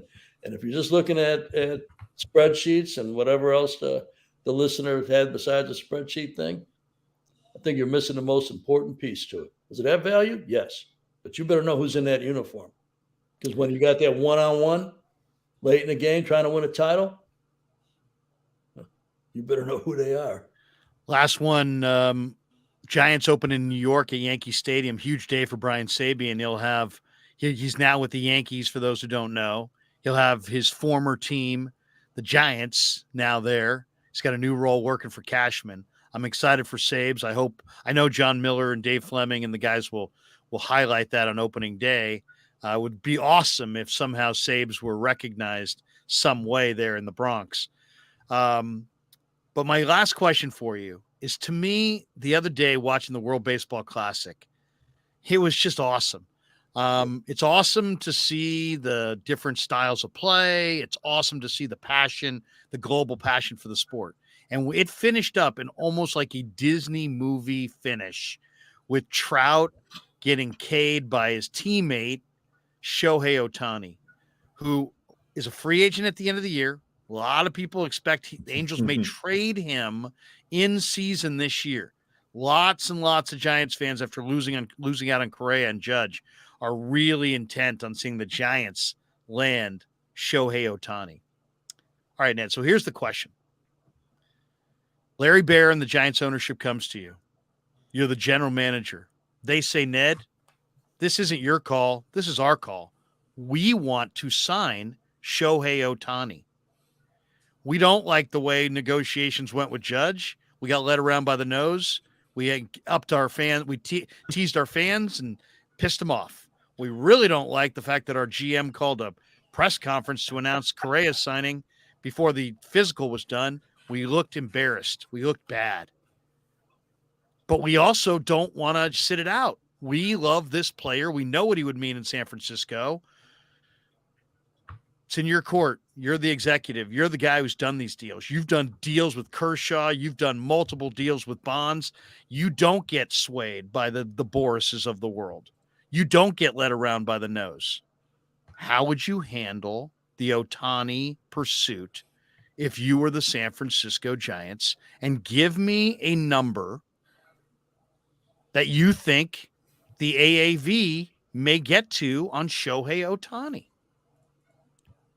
Wow. Hey, it's a hell of a question. Here's you wait for the player to become a free agent, and you say, obviously we have interest in the player, love the player, think he's a difference maker across the board in pretty much every category. Then I'm done talking. When I'm done talking publicly. But I mean, are you setting parameters? Let's say I don't know who his agent is. If it's Boris, well, we'll get there in a second. But are you setting parameters, saying, "Hey, Scott, we'll pay you the highest AAV, but I do not lead me around by the nose." You asked me a multi-dimensional question. Yeah. I just gave you what you're going to tell your fan base. Okay. Yeah, we love the guy. We're going to see what we can do. We'll see how it goes. No promises. No, you can't promise nothing. What do you got control? You got control over right. All you got, you have no control over hardly anything except your ownership really loves the player. Okay, that's going to be helpful. And then when you get down to it, you got to know the agent. He's represented, I think, by Nez Bilal from CAA. I've done deals with Nez, straight shooter, but Nez has had a great career. I'm pretty sure Nez still represents him.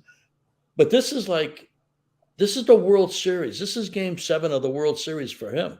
Mm-hmm. This is the biggest deal he'll ever do. I mean, he's done big ones before, but this is the biggest one he'll ever do.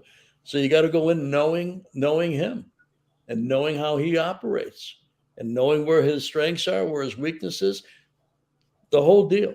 As I've told you many times, I had to scout everybody. I scouted the intern. I scouted the other GMs, the other owners. You got to scout. You got to know everybody, including the agents. And I would think about what I would be comfortable doing, whether it's going to be over 5 years with 40, 45. What am I going to expect? You've got the blessing of this guy is a two-way player. Babe Ruth, if you can do it over a long period of time. He's a starting pitcher. He's a hitter. You got to look at both of those skill sets individually. Yeah, it's a combined thing. That's who he is. But at some point, you're going to have to figure out how long can this guy maintain his ability to pitch at a high elite level. Is that 3 years? Is that 4 years? 7 years? I mean, who knows? But he's already had a few things go on from time to time. You got to measure that aspect of it. And then you got to measure the offensive piece at it, which I've candidly, and I've said it many times, I'm not surprised at the pitching piece. I'm a little bit surprised at the hitting piece. I had him a little, and I tried to sign him out of high school, knowing that a player from Japan was almost 99 out of 100 or 999 out of 1,000 were going to play in Japan before they were going to come to the United States. But you got to measure both of those as realistically as you can, knowing that you're going to end up you're going to have to add to whatever you're thinking it's worth. And then you got to negotiate a deal. Some team may sign this player with no negotiation. To me, a negotiation are steps that go back and forth. Okay. This may be, you need 10 years at 50 million, boom, done. There could be no negotiation, but you have to think about all these dynamics to it. The curiosity I have as I spin forward 7, 8 months, curiosity I have to this is if it's accurate, and we don't necessarily know, we're not him. He wants to win. Winning is important to him. He wants to get to the postseason. He wants to win a World Series. If those are the criteria, along with the term and the amount of money per year, will that not make a difference with where he goes? Is he going to go to a team that's 10 games under 500 with no farm system or a couple guys? Or is he going to go to a team that's kind of ready-made and that he's got a chance to win? So, that's my curiosity as it unfolds in the next months and, that come. Will he go someplace for the highest salary in the history of the sport? Or will he go someplace for most likely the highest in the history of the sport that's got a legit chance to win? Because whoever signs this player, he will be eating up a pretty good portion of whatever the payroll is. And are they going to be able to build around this contract, which will probably be at least 40 a year? Are they going to be able to build around it? Or is he going to be a one-man band? Is he going to be the best hitter and the best pitcher on the team? The best team that would sign him, he would be your third best pitcher and your second or third best hitter. Now you got a shot. If he's the best at both, and second place is far down the road, and he accepts that, and that's what he decides to do, then you know what? It really necessarily wasn't about winning a championship. The man's going to get paid. Mm-hmm. Do you see an advantage in trading for him in July? Not really. I think it'll all play out as time goes on. Is there a chance that somebody, because think about acquiring him. If you're Anaheim, what are you going to need to trade this guy? Somebody will be unloading their best farm system to do it. I think, as I think about your question, I think it's almost a detriment to acquire him in season because he's still going to become a free agent. Okay. And what are you going to have left if you've satisfied what the Angels are going to need to trade the greatest drawing card in the game right now? International drawing card in the game right now. What are you going to have to trade for that? You're not going to be trading bad contracts. You're not going to be lowering your, your commitment to players going forward financially. You're going to be trading guys that are probably in the 3-year service group or younger, or high-end prospects. So what are you going to have left? It's a tough dynamic because you'll spend everything you've got in player capital to get the player. Then you're going to try and keep him after that. And he looks at the team and he goes, when are we going to win? That's a hell of a point. It really is. Yeah, I didn't even look at it that way, but you're right. It's like you're going to have to. You want Harrison, you want Luciano, you want Matos, you want Bednar. You're going to have to unload, especially the Giants who don't have a highly rated system. They're going to have to unload probably 5, 6 of their top 10 prospects. Do you want to gut your farm system for a guy who you're only going to have for a couple months, and then because you've gutted your system, he doesn't want to sign with you because it doesn't look too favorable down the road? It's a tough dynamic. You're almost better off letting somebody else. You're almost better off letting somebody in your division trade for him. Yeah, so you got 2 or 3 months of agony and people upset that you didn't trade for him. But when you get to competing for that player in the offseason, you're going to be better suited to meet not only his financial demand, but also the kind of team he wants around him. I think it's going to be fascinating. I watch this stuff like I watch a game. I watch a game inside the game on how people negotiate and what they do. Some of the deals that were signed this past winter, I'm not sure there was a whole lot of negotiation that went on. How many of those deals do we all go, you're kidding me? So-and-so got how many years? How much per year? There was a negotiation with that. The player wanted more, or did the player go, you're kidding me? They're offering me this. Do not hang up the phone. I'll say this. I feel bad. I know we'll let you go with this one, but I feel bad for Farhan because not only did he miss out on Judge, and I don't think it was his call to be in that thing to begin with, and Judge was the toast in New York, so you can't fault Judge for not leaving New York. And then not only did he miss out on Correa, he looked really bad. He looked only marginally better when when another team backed out on the contract as well.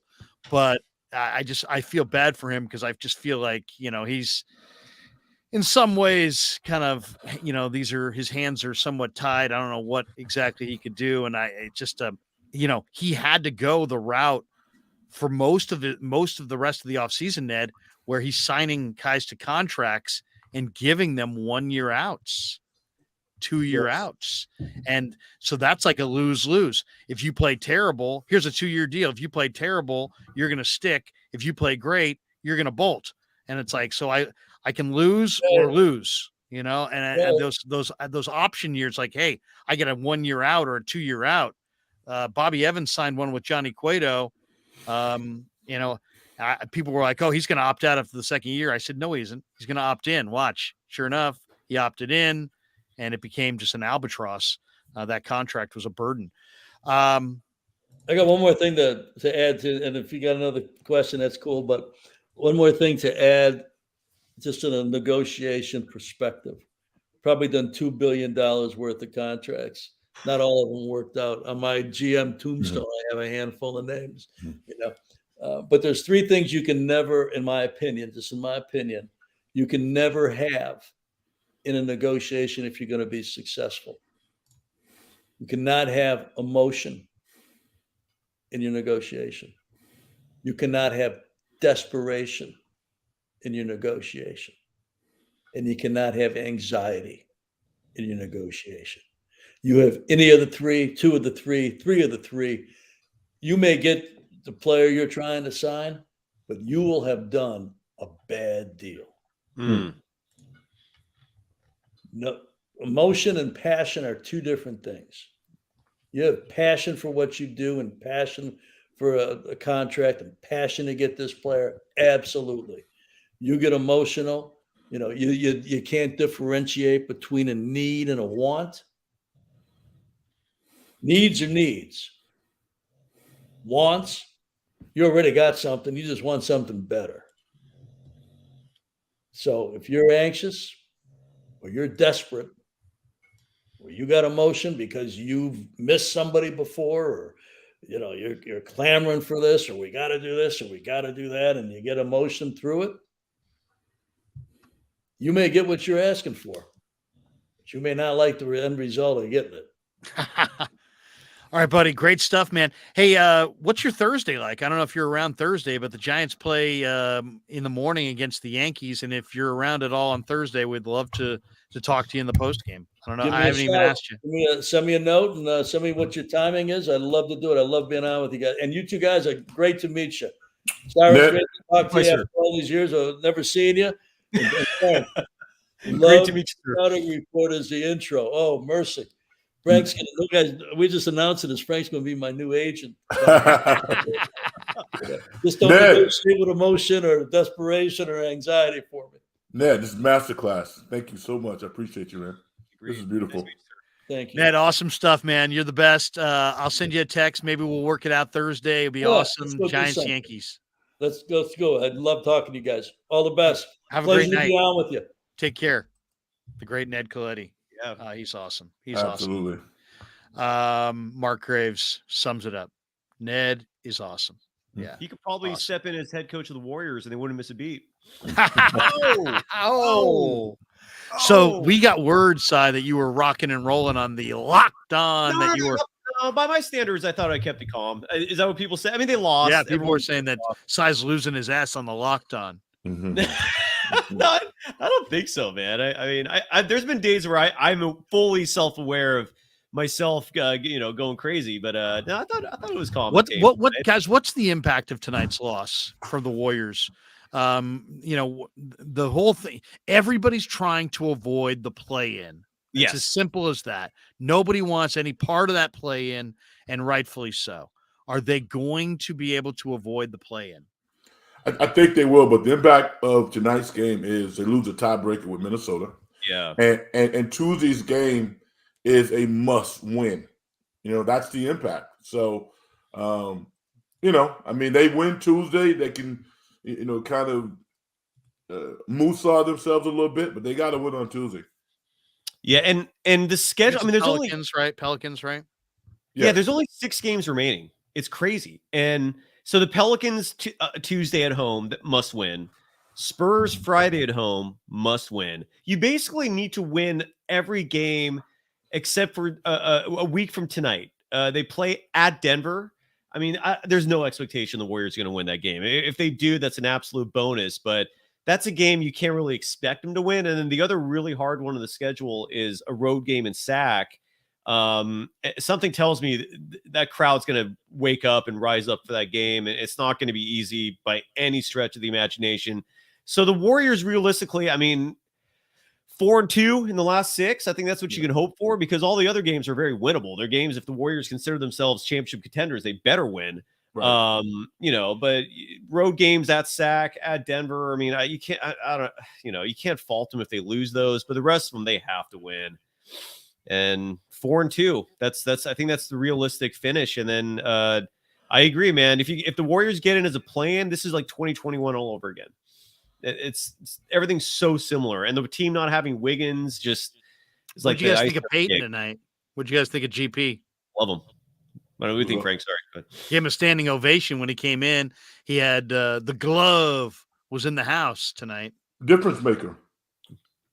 That's what he was, and here again, they don't have to verbalize it, but his teammates love him. The crowd loves him. That matters, man. When you're out on the court or when you're in the locker room and instinctively you're trying to kind of gel with your teammates, they love that guy. They really do.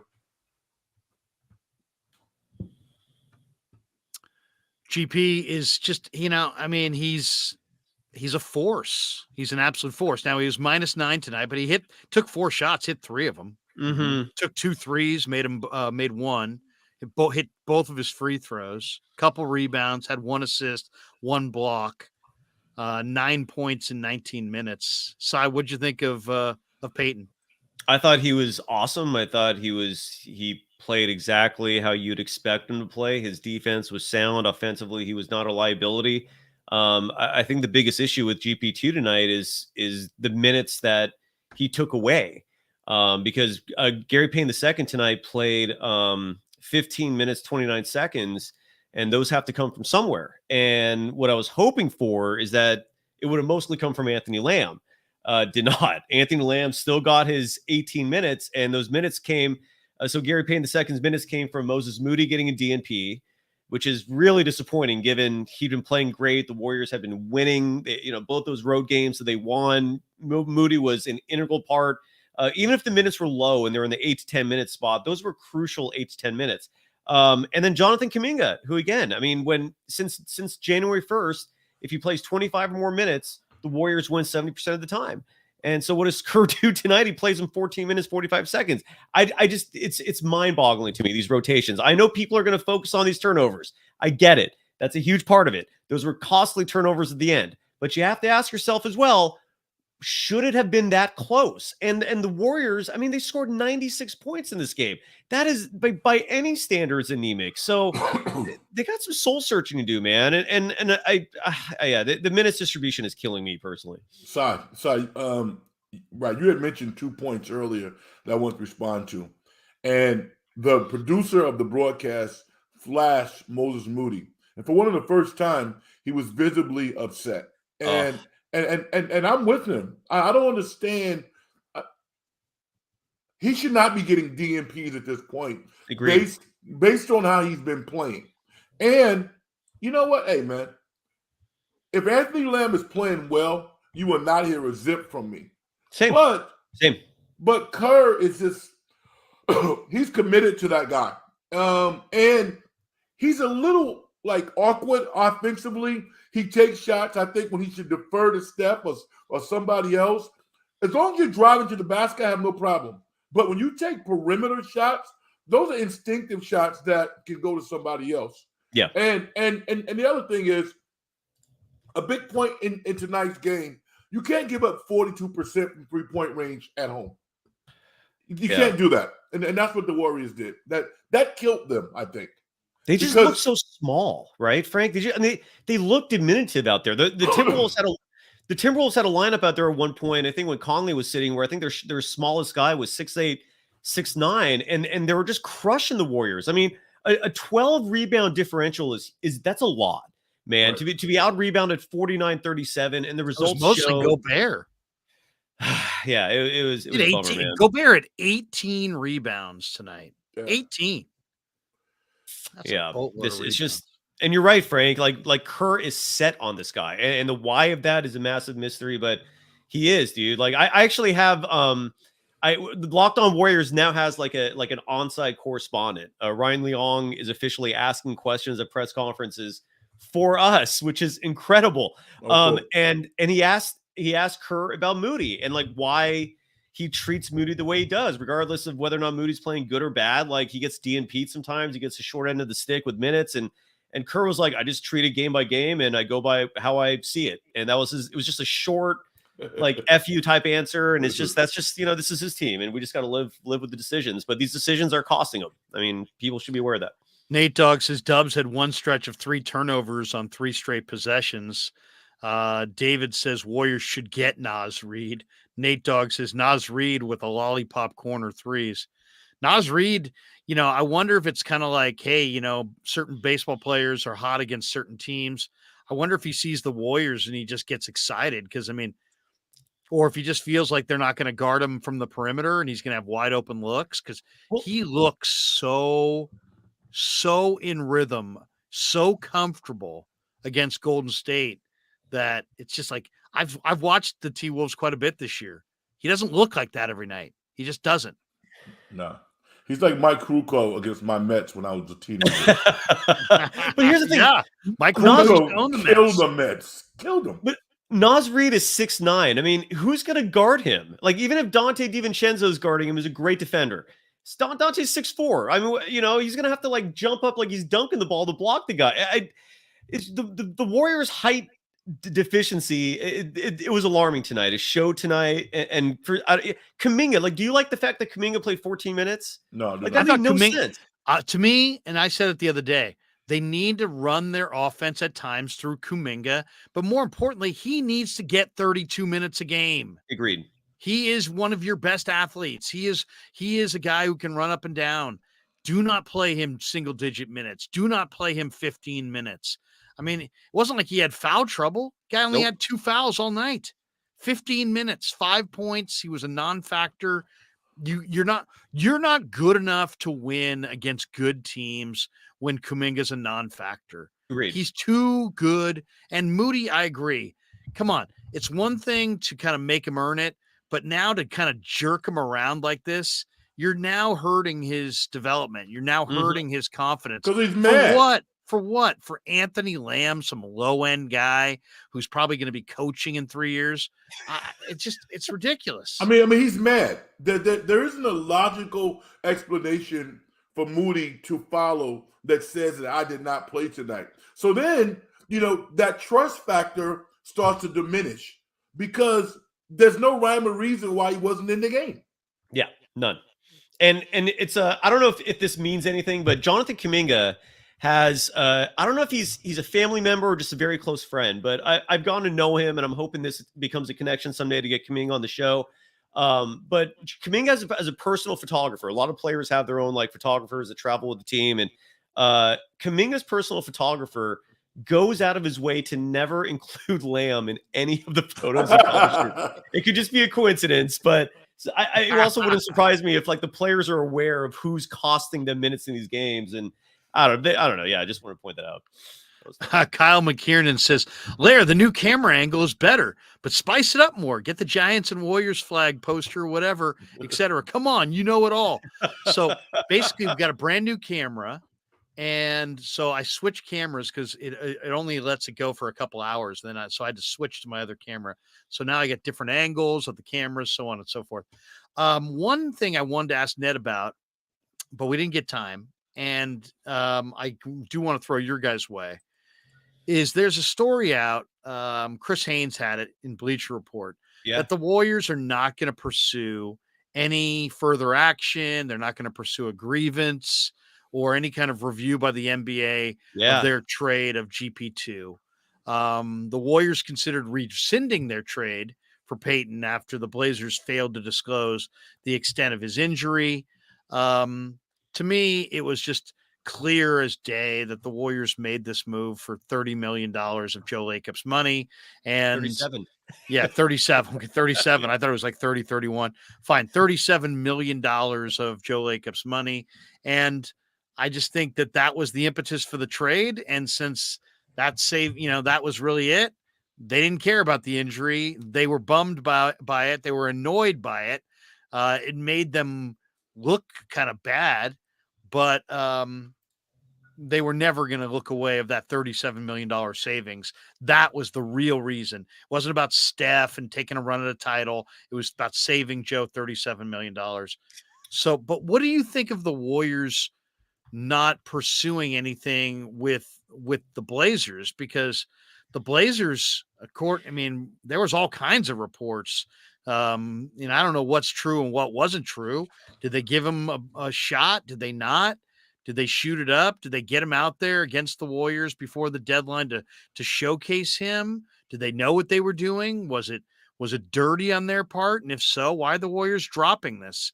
What did you say about this whole story on the Locked On Warrior angle? Well, I'm going to save it for tomorrow. Just there's so much to talk about tonight. It is a very peculiar story, and it's very interesting. In fact, I had my one primary Warrior source inside that building wanted to let me know that the Warriors never formally filed a grievance.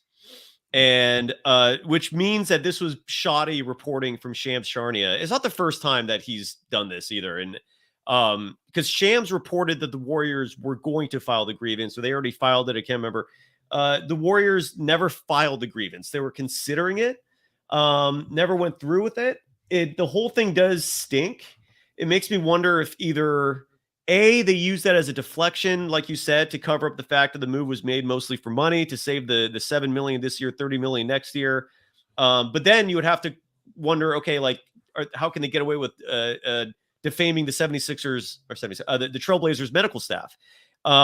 So if you're the Portland Trailblazers, like you're pissed. I'd be really pissed off because our entire image took a huge hit because everyone thinks that we're just like forcing players out there. We're shooting them up with painkillers to mask severe problems. And maybe that's why the Warriors reached out to me to make this very clear that the Warriors never formally filed this grievance.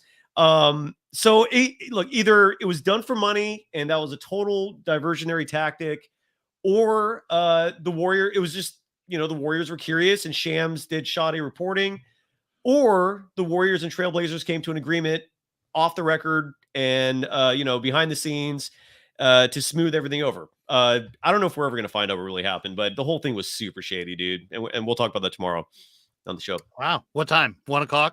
We don't know yet. Follow us on Twitter at Locked On Dubs. That's when we always announce when we're going live. But Frank, I'd love to hear your thoughts on that. Frank, too. What do you think? Yeah, I think the fact that GP2 was progressing, had he not been progressing, I think it would be in a different conversation. He's to the point now where he's on the floor. The crowd shows you their opinion on having this guy in a Warrior uniform. And as a player and as a coach and as just a human, I'm about positivity. I don't like negativity surrounding my organization, having conversations about stuff. Joe Lacob and the rest of the Warrior executives, they can have a real adult conversation with the Trailblazer organization if they have any further conversation that they need to make. I would have not put forth a grievance. And also, let's be honest, it was about $37 million. That was a part of the conversation. Imagine trying to sell that to Portland when they look at you and go, are you serious right now?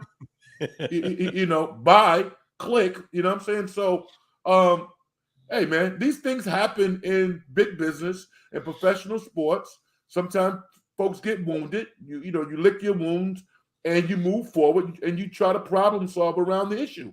I think that's what Golden State is doing right now. Could have been handled better, but I think that having GP in this uniform based on the construction of this team is a good thing for the Warriors. If he's in Portland, he'd probably be on the bench somewhere. So, no, I would not submit a grievance. Final Four or Sweet 16, lead 8 games today and this weekend.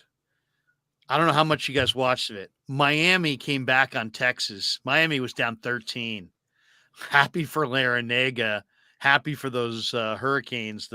I'm really excited for them. Creighton, San Diego State. Man, San Diego State. Dutcher has put together quite the squad. The kid from SI, Trammell, was fantastic. You get another kid who's a Bay Area guy, right? Johnson, isn't he a Bay Area guy too? Yeah, from Oakland. From where? Oakland. He's from Oakland? Yeah. So you got Bay Area angles on San Diego State. San Diego State beat Creighton. By the way, I tweeted out that I thought, man, next year I would love if the Warriors could get their hands on a couple of those Creighton guys, Kalkbrenner and Baylor Shireman. Shireman shot 47% from the college three last year and is just a ridiculous shooter at 6'7". And then Kalkbrenner's 7 feet and 260 pounds. And I don't know what he is in the NBA. He had 17 and 6 today. It was one of his down performances. Frank, I mean, those guys have athletic limitations, but I don't know how much, if you've watched a lot of Creighton, but the big man and the kid Shireman, who's just a freaking great shooter. I think those guys have an NBA future. Do you see NBA in their future? Potentially, yes. Kalkbrenner. Kalkbrenner is his name? Kalkbrenner? Yeah. Okay, yeah, no. He's agile. What he's not is strong. Right. So, so guys Or are going fast. to, go at him. But he's vertical. The guy can jump. He already has the skill of putting his hands straight up in the air defensively, so he doesn't make a lot of stupid fouls. Yeah, all he needs is strength. That's all he needs is strength. I think he has a shot. And the other young man, what's his name? What's his name? His name's Baylor Shireman. No, he can shoot the lights out. This crazy. dude, I mean, I wouldn't draft him, but he'd be the first person I call when I'm signing free agents for my summer league team to to see if I can get him on my summer league team to see what he can do. He has a real skill set for the NBA. He can shoot it. He really can. I'm going to take Connecticut to cut down the Nets in Houston. I just think I didn't know they were this good. I slept on Connecticut. I slept on Hurley. I slept on Sonogo. I slept on Hawkins. Didn't think much of them. They're the best team. They're clearly the best team. Yeah, they are. They smoked Gonzaga. I mean, that game was a blowout. And they just absolutely dominated the Zags and the UConn Huskies. Yeah. Amazing. It's amazing what they are. Hawkins is an interesting prospect because he's probably going to go somewhere between, I think, 15 and 25 around there. But that guy can really shoot it. Yeah, he can. I mean, and he can shoot off the dribble. He can catch and shoot. He's about 6'5". He's a real player. Yeah. I mean, for his numbers on the year, guy shot 38.5% from three. For this year, 40% from the field. Yeah, I mean, he's a tremendous player.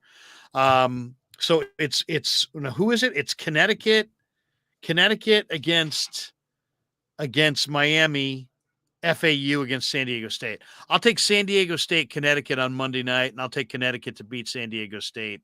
I'm probably rooting for San Diego State because I got to root for my SI Wildcats. You know what?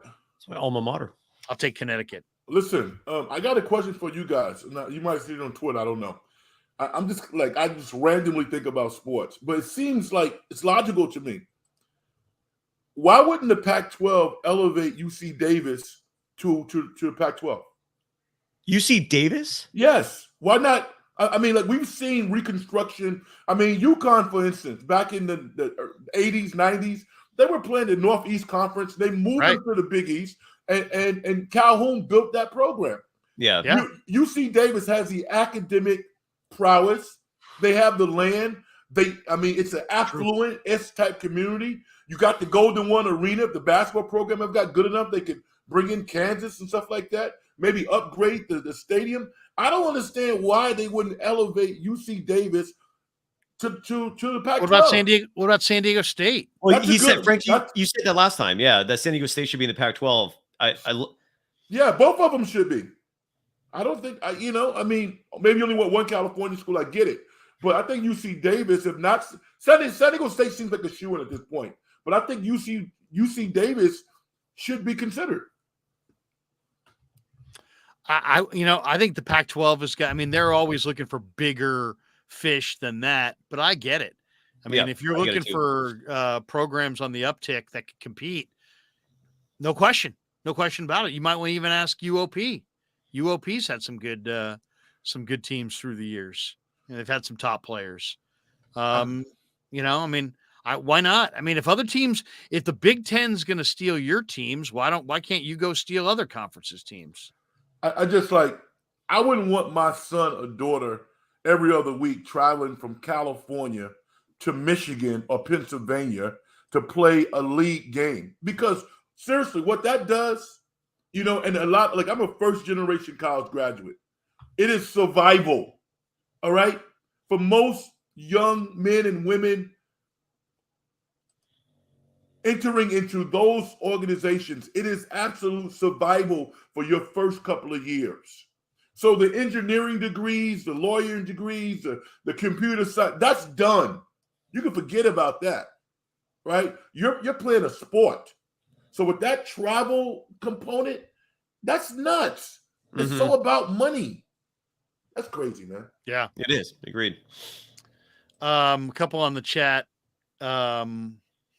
Brian with the Larry, you lazy. You lazy. Senior softball games. Trust me, Larry wants Kings fans in this chat and watching his show. I think there was a little battle royale going on in the chat between Warrior fans and Kings fans.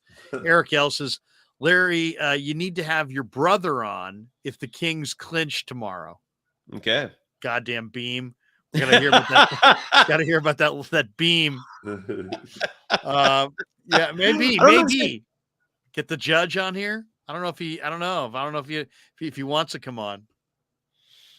Another thing, if you want to talk, I'm going to talk about this on tomorrow's Locked On Warriors, but another thing that Kerr is doing, which just is weird to me, and I don't know, maybe one of you two can make sense of this, is he's messing with Stephen Curry's rotations again. He did this most of last year. I thought he brought him in too late in the fourth tonight. So Stephen Curry. Why the last 5 minutes? Only the last 5? Yeah, so Stephen Curry until last year always had a consistent pattern, right? He would play the whole first and third quarter, and then he would play the final 6 minutes of the second and fourth quarters, 12-6, 12-6. It was simple, to the point. Steph thrived under it, won his 2 MVPs under it. And then last year, Kerr decided to start messing around, and it never made sense. One game, he would play like an entire fourth quarter. The next game, he'd play 8 minutes in the fourth. And it was just all over the place, and I still have never gotten a clear answer as to why Kerr was doing that. He's doing it again this year. More specifically, the last 5 games is when I've noticed Kerr tinkering with Steph's rotations, and the result of that has been Steph's numbers dipping. Mm-hmm. He only scored 20 tonight.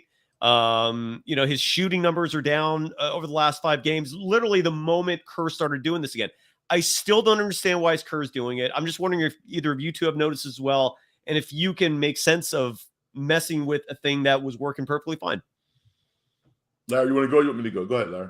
Well, I was just going to say that I maybe he's being extra conservative with Curry because he kind of feels like these regular season games. I don't know, that maybe he's trying to save him for what's coming, which is going to be when he really needs to play at top peak performance. Are you saying he's not? You're saying what part of the game would you rather see him in there? He played 36 minutes. Yeah, how many minutes do you want? His minutes aren't going down, but I just would like to see the pattern that has worked for most of his career, which is he's only taken out. He's only brought in and out of the game twice for each half, right? It was a simple rotation pattern. And now Kerr is, I don't even know what it is now. I'd have to do my research to figure out how many times he substituted him in and out of these games. But I don't know why you'd mess with something that works fine. I don't get that. And I'm wondering if there's a rhyme or reason to it. I actually studied it a little bit, and Steph actually is playing in the last 4 or 5 games. He's up around 37 to 39 minutes a game. And he's not effective. He's not as effective when he plays more than, say, 35. And I mean, man, we love the guy. He's superhuman, but you can tell when he's fatigued because he takes shots that he wouldn't normally take. Teams do. I mean, the word is out on him. If I'm the opposing coach, I would do exactly what they're doing. They play him physically. They lean on him. They run him through multiple picks and screens and stuff. So, yeah, I mean, and the reason why I think Kerr is doing it is because he's a little nervous. He understands that these games they have to win, and he's a confidence guy. If Kerr believes in you, then hey, man, get in the car, let's drive cross country. If he doesn't, here's a bus ticket. You know what I'm saying? So he believes in those veterans, which is probably why he doesn't put the Moody's out there and the Kamingas out there, but it affects the minutes of these guys. In the game tonight, Clay probably should have got some time on the bench because tonight wasn't his game. But yet, Clay's never going to lack confidence. I actually was thinking I was going to bet the Warriors tonight because I thought once GP2 was for sure coming back, I'm like, they're not going to lose at home on GP2's return. And then I just got busy doing some other things. I made some ribs tonight, and I was doing some pork ribs. And I'm like, I got cooking on my pork ribs, and, the game had already started. I don't like doing the in-game wagering, so I just stayed away from it. By the end of the game, I was glad that I did, man, because Obviously, the Warriors lost, and I was going to bet him on the money line. Dan Coach Emilio, I thought was in the Philippines. He says, "Hey, what's up, gentlemen? Here in San Francisco, leave tomorrow for the Philippines. I Okay. told you UConn looked like the team to beat in the Sweet 16. I'll be tuning in whenever I get a chance." All right. Love it. Size said, "You don't know shit about your questions and stop asking them." Oh, no. That was the other night.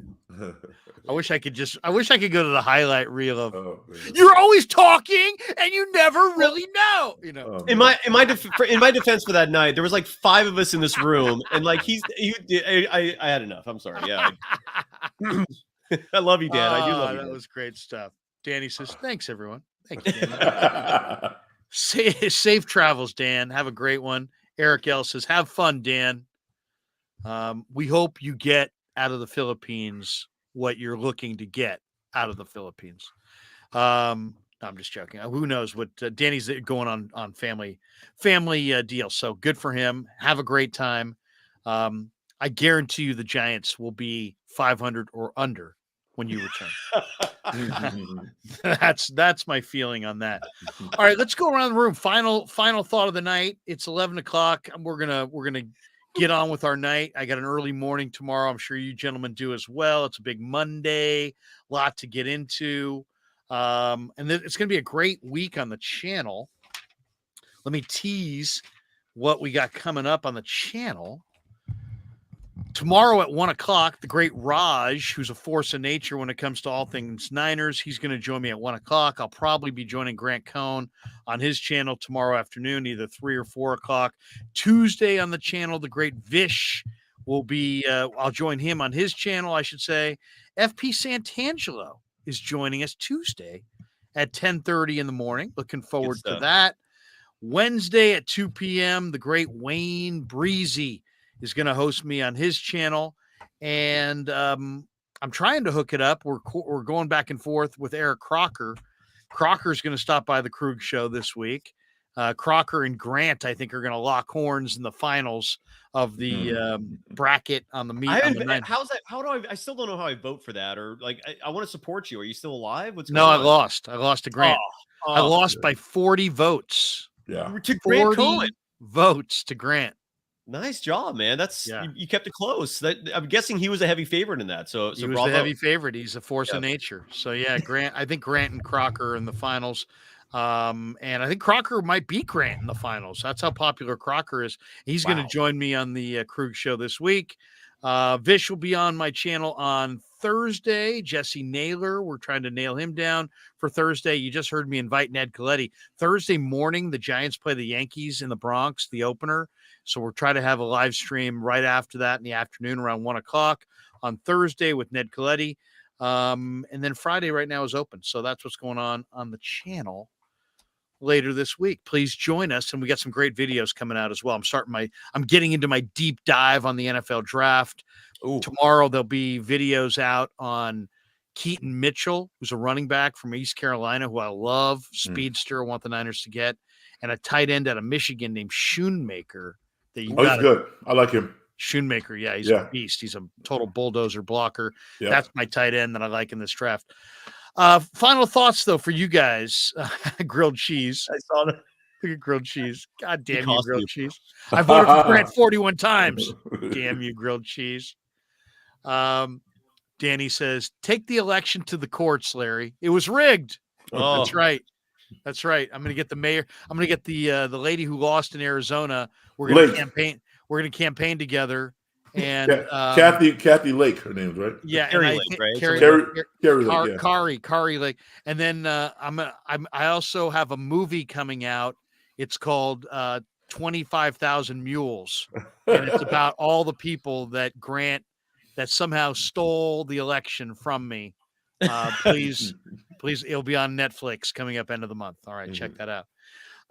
Guys, final thought on the night as we get bolt for the door. And we didn't talk as much hoop tonight because we had Ned in the house, but you know what? I thought it was really cool to have Ned in the house, and I hope people enjoyed that, because it's like Ned's a combination. Yeah, he's baseball, but he's just so good at understanding the art of negotiation. the nuances. I mean, think about the guys who run sports in America, whether it be NFL, football, NFL, NBA, MLB, NHL. These guys are the kind of the kingmakers, and these are the real power brokers and the real intelligent people who are just so good at handling the volatile nature of pro sports in that environment and still just seamlessly doing these incredible deals. Ned is just an awesome guy. He's a great resource. He's a great friend. He has been for years. And anyway, I hope you guys enjoyed him. I'm going to be utilizing his commentary quite a bit this year during the post-game Giants stuff, because who do you want to hear at the end of a game? Me and Danny and, yelling and screaming about the Giants, or you want Ned's perspective on the game? So we'll still have Danny and me yelling and screaming about the Giants, but we'll have Ned as well. Anyway, final thoughts, guys.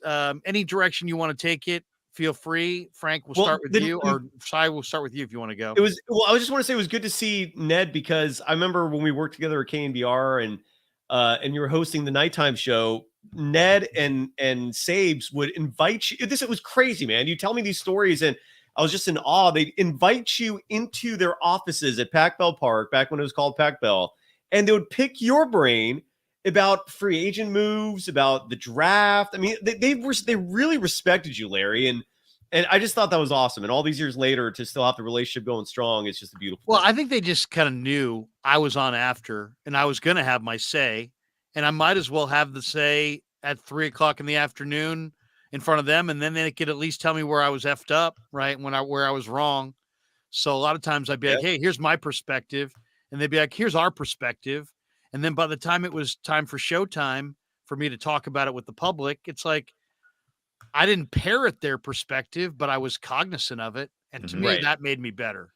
Yep. And on that note, Bob Myers, if you're watching this, I'll happily accept any invite you ever should throw my way. I'm talking hoops with you anytime, man. Just let me know. I'm available. Yo, check this out though. Speaking of Bob Myers, on YouTube, he's doing interviews now.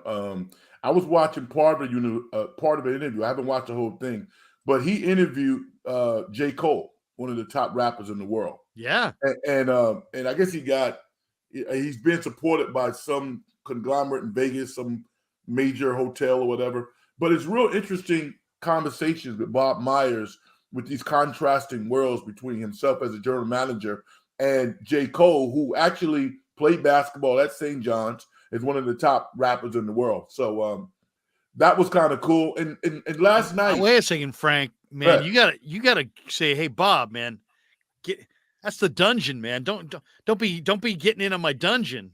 You know what? I gotta. Seriously. I mean, a lot of your ways. Format. Red. That's your format. He's taking your gig, man. Check this out. Tony Cox in Sacramento, right? The guy who hired me, and that's his radio name, by the way. When I walk into his office and the secretary runs and gets him, right?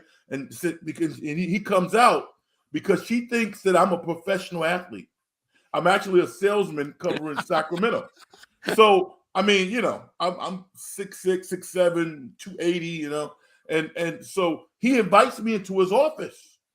This is a Friday afternoon. And I say, yo, my name is I'm Frank, I'm Frank Red, whatever, and I want to get into the broadcast industry. Here's my tape, right? Here's my tape. He opens his drawer, and it's like 80 tapes in his drawer. All of these demo tapes. And I'm like, holy crap, right? He goes, you know what? Come back on Monday, and I'll tell you what I think. I'm excited. We've all been there. The opportunity to stick our toes in the media, the sports media. Whoa. Didn't sleep Sunday night. I missed a couple of my sales calls. I go to the radio station, right? And he goes, come on in. He opens his drawer of all of these tapes. It might have been 100. 100 makes the story even better. He lifts up my tape. He goes, you know what? None of these tapes in this drawer have what you have on your tape. Wow. Yes. He said, none of these tapes have what you have on your tape. Damn, he's listening to all of them. That's crazy. Right, exactly. But on my demo tape, I had an interview with Tyrone Willingham, and I had an interview with Dusty Baker. Wow. There you go. Nice. Dusty invited me to Candlestick. I spent 3 hours with Dusty Baker. I love that guy. So last night, it was a full circle moment for me because Real Sports did a vignette expose on Dusty Baker. Man, the guy's awesome to me. So that's a real story. So Tony Cox goes, listen, I love what you do, but I don't have any money. I can't hire you. What did I do? I went out in Sacramento and found a couple of restaurants to sponsor my show and got on the air and actually started doing the show. This is KMJI, a small station. Mike Ramey at 1140 ultimately heard me 5-6 months later and was like, come on over here. And that's how the show started. So Wow. Amazing. We all have these stories. Yeah. That's awesome. What is Ty Willingham doing? That's a random name I haven't heard in so long. He's on the NC2A like commissioning board. I'm sure getting a nice little piece on rules and bowl games and stuff like that. You know how they do. You know. I mean, yo, man, I called Stanford, set the interview up. He comes in his office and we talk for 30 minutes talking football. Incredible. Yeah, it was awesome. That is awesome. Kyle McKiernan says, awesome news. Talking about me having Ned on. He says, Larry and Ned on KMBR will be just as good or better here. Better here. Yeah. No filters. Be better. Plus we'll have video. Plus I'll be swearing. And I'll be telling you the absolute truth about the Giants. And I'm not sure that you'll be hearing that in other spots. Agreed. I can't say you won't, but I can't say that you will. Mark Graves, like the guys they got, can't tell you anything about the draft. Don't follow college football. Not sure what that is. And then Chardal, can I join after Giants games? Yes, Chardal, you can. You can join us any night you want after Giants games. Sai, you got a final thought before we bolt for the door? Yeah, just brutal loss, man. This was not I can understand if you're a member of Dub Nation and you're pissed. That was a frustrating game. And tomorrow we'll break it all down in more detail on Locked On Warriors. I want to add this too. We're in the process of booking as a guest, and I'd love your insights on this before we go, because this has not been finalized yet. But I've spoken to the lawyer of the individual who accused Anthony Lamb of the heinous act, and she might come on Locked On Warriors as a guest. Would you watch that? Yes. Okay. I would. All right. So I think that's I don't know that if I was the Warriors, I would want that being talked about right as I'm getting ready for the playoffs. And you might want to have somebody else start your car. So there's a possibility Kendall Ware may be a guest soon on Locked On Warriors. Yeah, did you hear about Cy? Yeah, he drove off the road on the way back to Guerneville the other day. Yeah, I don't know. Somebody cut his brake line. He had just gone to a Warrior game, and he had that lady on, and that's cutting edge, man. Seriously, I mean, dude, Cy, you're going after it now, huh? You're basically you're like, you know what? You're like Geraldo back in the day when he's like, behind me, the sons of Scarface. You're going in, you're really going after him. Well, I don't know if I'm I'm not going to like try to ask questions that are going to set her up. I just want to know her side of it. I feel like this is a story that Bay Area media has largely suppressed. The Golden State Warriors, people in the chat are saying that's bold. I think it's a little more bold that the Warriors went ahead and brought a player who's had these allegations against them. They claim they did their due diligence.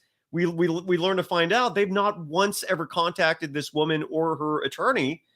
So I went ahead and contacted the attorney and spoke to her for a while. And this might happen. I'm not going to add opinions. Clearly, but I do think this individual. Where did Larry go? Did we just lose the host of the show? Well, I do think it's fair for this person if this happened. This is a heinous thing, and I don't think it's wrong to at least hear her out on this. So Kylan and I might have Kendall Ware on our show soon. Oh, there's the host of the show. Yeah, good. I was gonna say I was going to say, you might go from locked on to locked out. You know? I love Kylan's takes on Twitter. She's really good. Yeah, she is. Agreed. She goes after it too. She's aggressive. I mean, she's witty, she's funny, and she's razor sharp. I really like her on Twitter. Yeah, we're gonna try to get Kylan back on during the playoffs. I will say my final thought is I'll steal from Kevin in the chat. Jonathan Kuminga needs more minutes. Oh my God! Please, there you go. yeah. Please, needs more minutes. Steve, I love you, brother. I love him too, man. I believe that Anthony Lamb has some value. Anthony Lamb needs to get in line behind Jonathan Kuminga. Jonathan Kuminga is a lottery pick. Jonathan Kuminga, in either the Warriors are going to fall off the end of the universe in a year or two, or Jonathan Kuminga is going to prevent it from happening. Let's do a little bit more investment into Jonathan Kuminga. Kuminga is the meal ticket here. Kuminga is the guy that can carry you through a series or two in the playoffs if you would feature him. There are other young players in the league that are being featured more than you're featuring Jonathan Kuminga. And I get it, but enough of this. Well, the young guys and the old guys, make him one of the guys. Yeah. Yeah. I don't want to hear him referred to as the young guys anymore. He's on the fucking team. This is one of your better players. Yeah. He needs to be playing 30 to 32 minutes a night. I don't want to hear excuses. I just want to Thank you, Larry. Don't tell me about the labor pains. Show me the GD baby. I want to see Jonathan Kuminga in getting more minutes. And I'm just saying, I'm with you. Moody hasn't done anything not to get in the game. And can I say one more thing? Because a few people in the chat and people elsewhere are echoing these sentiments. Even if Andrew Wiggins is not back by the time the regular season ends, it doesn't mean he's out for the year. He can come back in the postseason. It might take a little time for him to get his conditioning back. It might take a little time for him to get his rhythm back. But realistically, one playoff series and he might be his old self. And so I think there's still a strong possibility we see Wiggins again, either before the season ends or early in the playoffs. And just to remind people again, and the information I got from the Warriors today they weren't just telling me stuff about the Trailblazers and this whole issue with Gary Payne II and the grievance. They also reminded me that what's going on with Wiggins, it has to do with his family. They've been transparent about it early on in those injury reports. That it was written right there that it was family matters, or I forgot how it was written, but whatever's going on, it's not to him, it's to someone in his family. And let's just hope whoever this person is that they're okay, because my hunch is probably has something to do with one of his kids, and it sounds awful because I don't know what else could keep him out for this long. This guy would not miss games otherwise, you know. Listen. I mean, I really appreciate your professionalism. Other genres of podcasts and talk shows are running rampant with this story. You know that. We're not going to do it, but it's getting louder and louder and louder, and it's not cool. It really isn't. Agreed. There's a word for it. It's called tacky. Right. Tacky. It's really tacky. Right. By the way, I told Ned awesome stuff. He says, thank you. Enjoyed listening and chiming in a little on Golden State. Very interesting. I still have more questions for the guys. Love it. So hopefully we'll get Ned back in here in the next couple of weeks and we'll talk a little bit more. And he would be Ned's a great accent. guy. Go ahead. He's awesome. Isn't Ned's accent awesome? He's got that almost Italian mafioso kind of. No, I mean, yo, man, he's like a movie star. He is. He could, do so many different roles. You know what? Next time you guys are here with him, and this is the first time we've had you guys all together, but the next time you guys are here with him, he's got some amazing stories about Frank Sinatra. Wow. Oh. Of hanging out with Sinatra. Oh, let's do it. And Sinatra stories are incredible. Right. And they're in his book. When he wrote his book, The Big Chair, which I have behind me on the bookshelf there, he included some stories about Sinatra. And also there's an incredible story about how the Giants were playing the Dodgers at Dodger Stadium, and Ned and Sabes had nowhere to sit because the place was sold out. And so they had to sit in a booth with Tommy Lasorda. And Oh, Tommy Lasorda was just talking S all night. Finally, like, I think they'd had it. I mean, to hear Ned tell the story, and then I guess, so what it was Sinatra was a Giants fan, but Sinatra what? was big. Yeah, Sinatra grew up I think New he York. was a New Yorker, Right. and Yeah, the yeah. Giants were in New York. He loved the Giants. Okay. He told Ned this. Ned, Sinatra was, if you go back to the Dodgers in the 70s, you guys probably don't remember this. Frank maybe does. They, like when the Dodgers played in the NLCS, throwing out the first pitch, Frank Sinatra, Wow. he hung out with Lasorda. Lasorda was buddies with him. And Ned basically told Lasorda while him and Saves were in the booth that Sinatra was a Giants fan. And Lasorda got pissed and kicked them out of the booth. And He kicked Sinatra out? No, kicked Ned and Brian out of the booth. Gotcha. Okay. And as they're walking out, Brian looks at Ned and says, like, you had to tell him that story, huh? You had to tell. But Ned telling the story of Sinatra being a big Giants guy and him telling Lasorda, and Lasorda saying, nuh-uh, because Lasorda didn't think it was true. And then he's like, where did you get that information? He's like, Frank told me. Frank told me himself. So then Lasorda, he's like, get out of here. Get out of my booth. There's an infamous picture of Tommy Lasorda with Frank Sinatra, and Lasorda's pointing to someone. And the running joke is that whoever he's pointing to, he's asking Frank to take him out. But it's a classic photo. If you Google Tommy Lasorda, Frank Sinatra, it's like the first one that comes up. But that's great, man. That's a great story. Yeah. Larry, how good of friends are Brian Sabian and Ned Colletti? Oh, great question. Lifelong friends, huge friends. Yeah. They remind me of Matt Damon and Ben Affleck. Yeah, they do. Like because you need friends. You need friends to really live this life.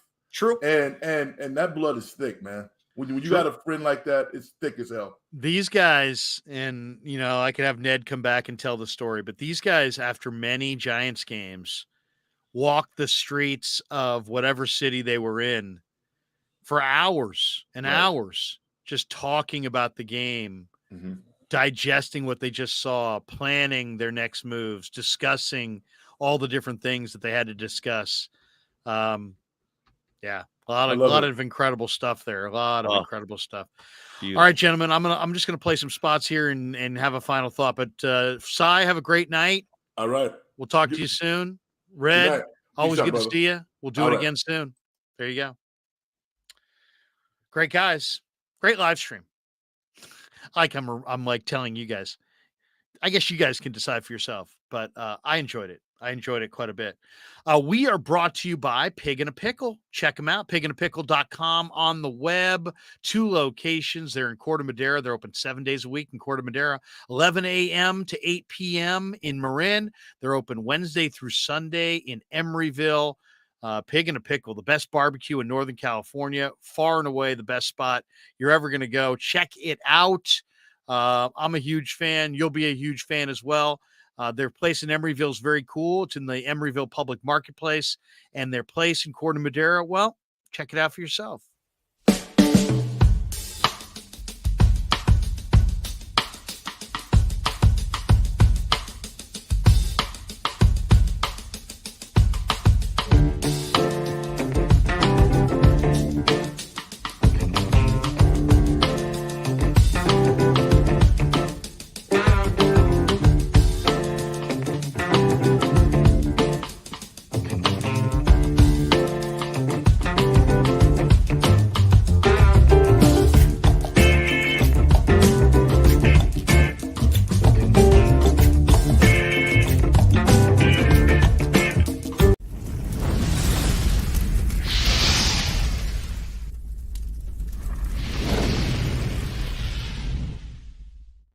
And of course, we're also brought to you by Telmetrics, TELMETRIX.co. If you hurt yourself, but you don't want to go to the hospital, you don't want to go to urgent care, but you need somehow to rehabilitate your injury and you're looking for a resource to help you do it, Telmetrics.co.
Welcome back to the Krueger Show as we're in our final moments here. And of course, thanks to New York Style Sausage Company for being a proud sponsor of the Krueger Show as well. We hit Scottsdale earlier this month, courtesy of the New York Style Sausage Company. And we've got an incredible contest coming up here in April and May involving the New York Style Sausage Company. We'll have more details on that tomorrow as we kick that off tomorrow. Looking forward to that. Thanks to all the good people at the New York Style Sausage Company, including their owner, Mike D'Ambrosio. So New York Style Sausage was started over 7 years ago.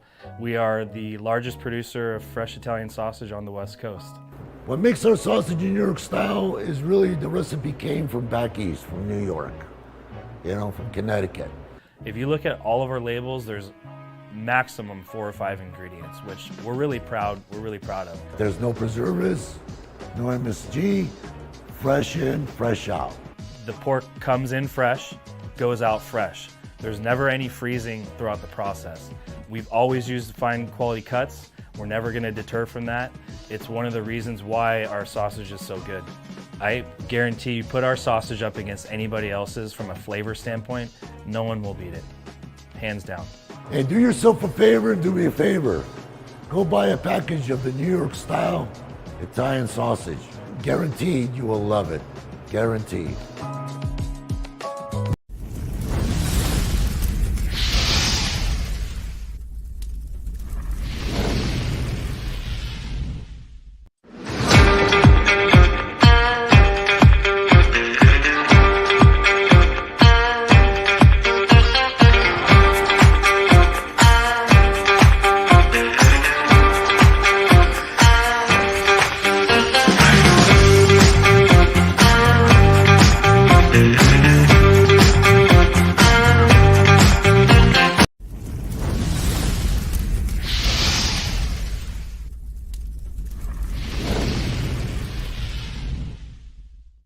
All right, coming down the home stretch on the Krueger Show. Of course, like to thank everybody. Also, we are at 15,756 subs.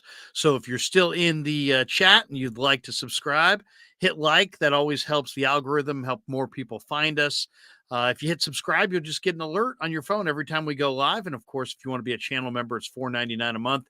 And we appreciate all of our channel members. We give them exclusive content. But help us get to 16,000 by the end of the week. We're at 15,756. Thank you to everybody. All right, couple last ones in the chat. Val Ramos. I'm a big-time Larry fan, 100. Thank you, Val. Appreciate you, brother. Shante Ortega. Just tried the basil and garlic sausage. It was delicious.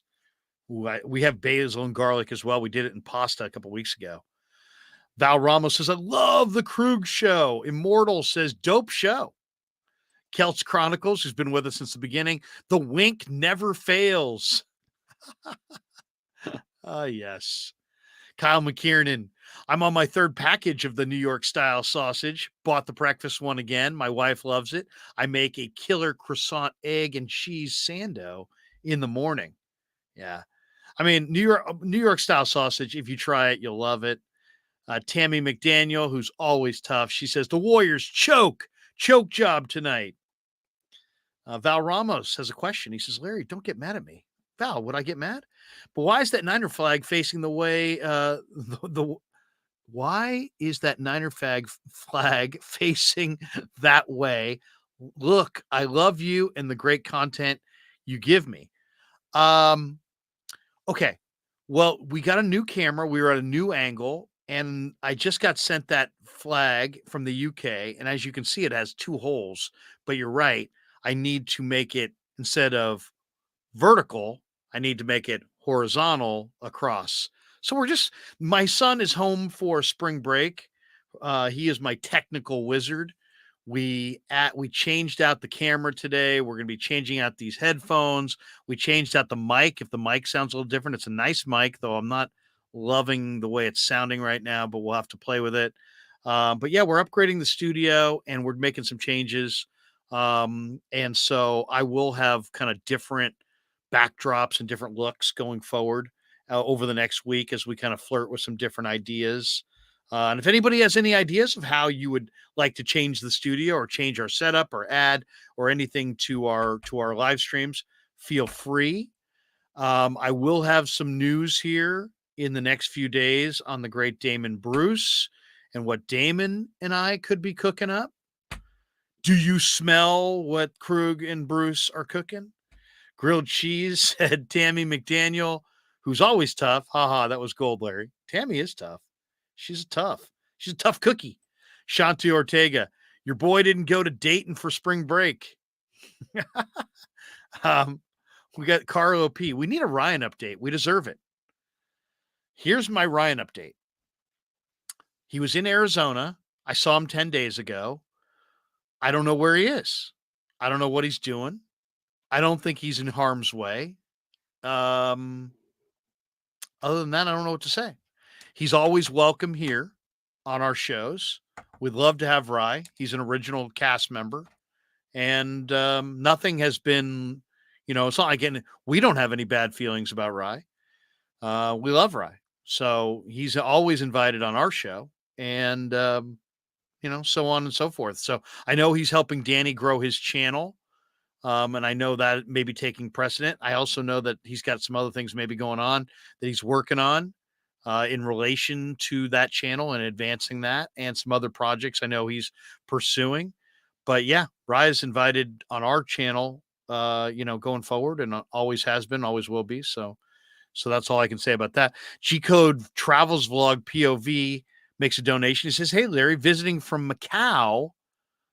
Great job. Macau. Does that say Missouri? Macau, Missouri. Great job. Go Niners. Kelch Chronicles. Talking about Damon's show. The Plus. That's Damon's channel. The Plus. Val Ramos. Larry, love you, man. Keep up the great work. Thank you, Val. Appreciate you, bro. Remix channel. Krug and Bruce. Cannot wait. Yeah. Because it could be some very, very interesting stuff here in the next few days.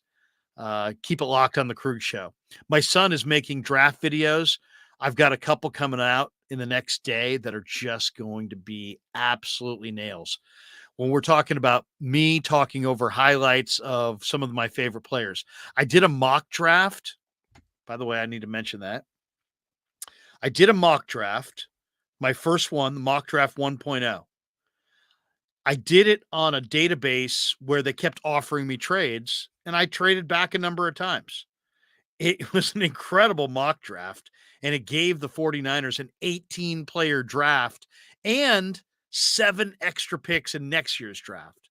But it was probably a little, I don't want to say it was bogus, but I mean, I just don't know if they can make all these trades and get all these picks and this and that. So the next mock draft, and I'll do one a week going into the draft. The next mock draft will be Saturday, and I will not do any trades. So I will just take exactly where the Niners are, and wherever they are at, I will go with their picks so we can have a better breakdown of what they may do at where their picks actually sit, as opposed to this mock draft where I traded back,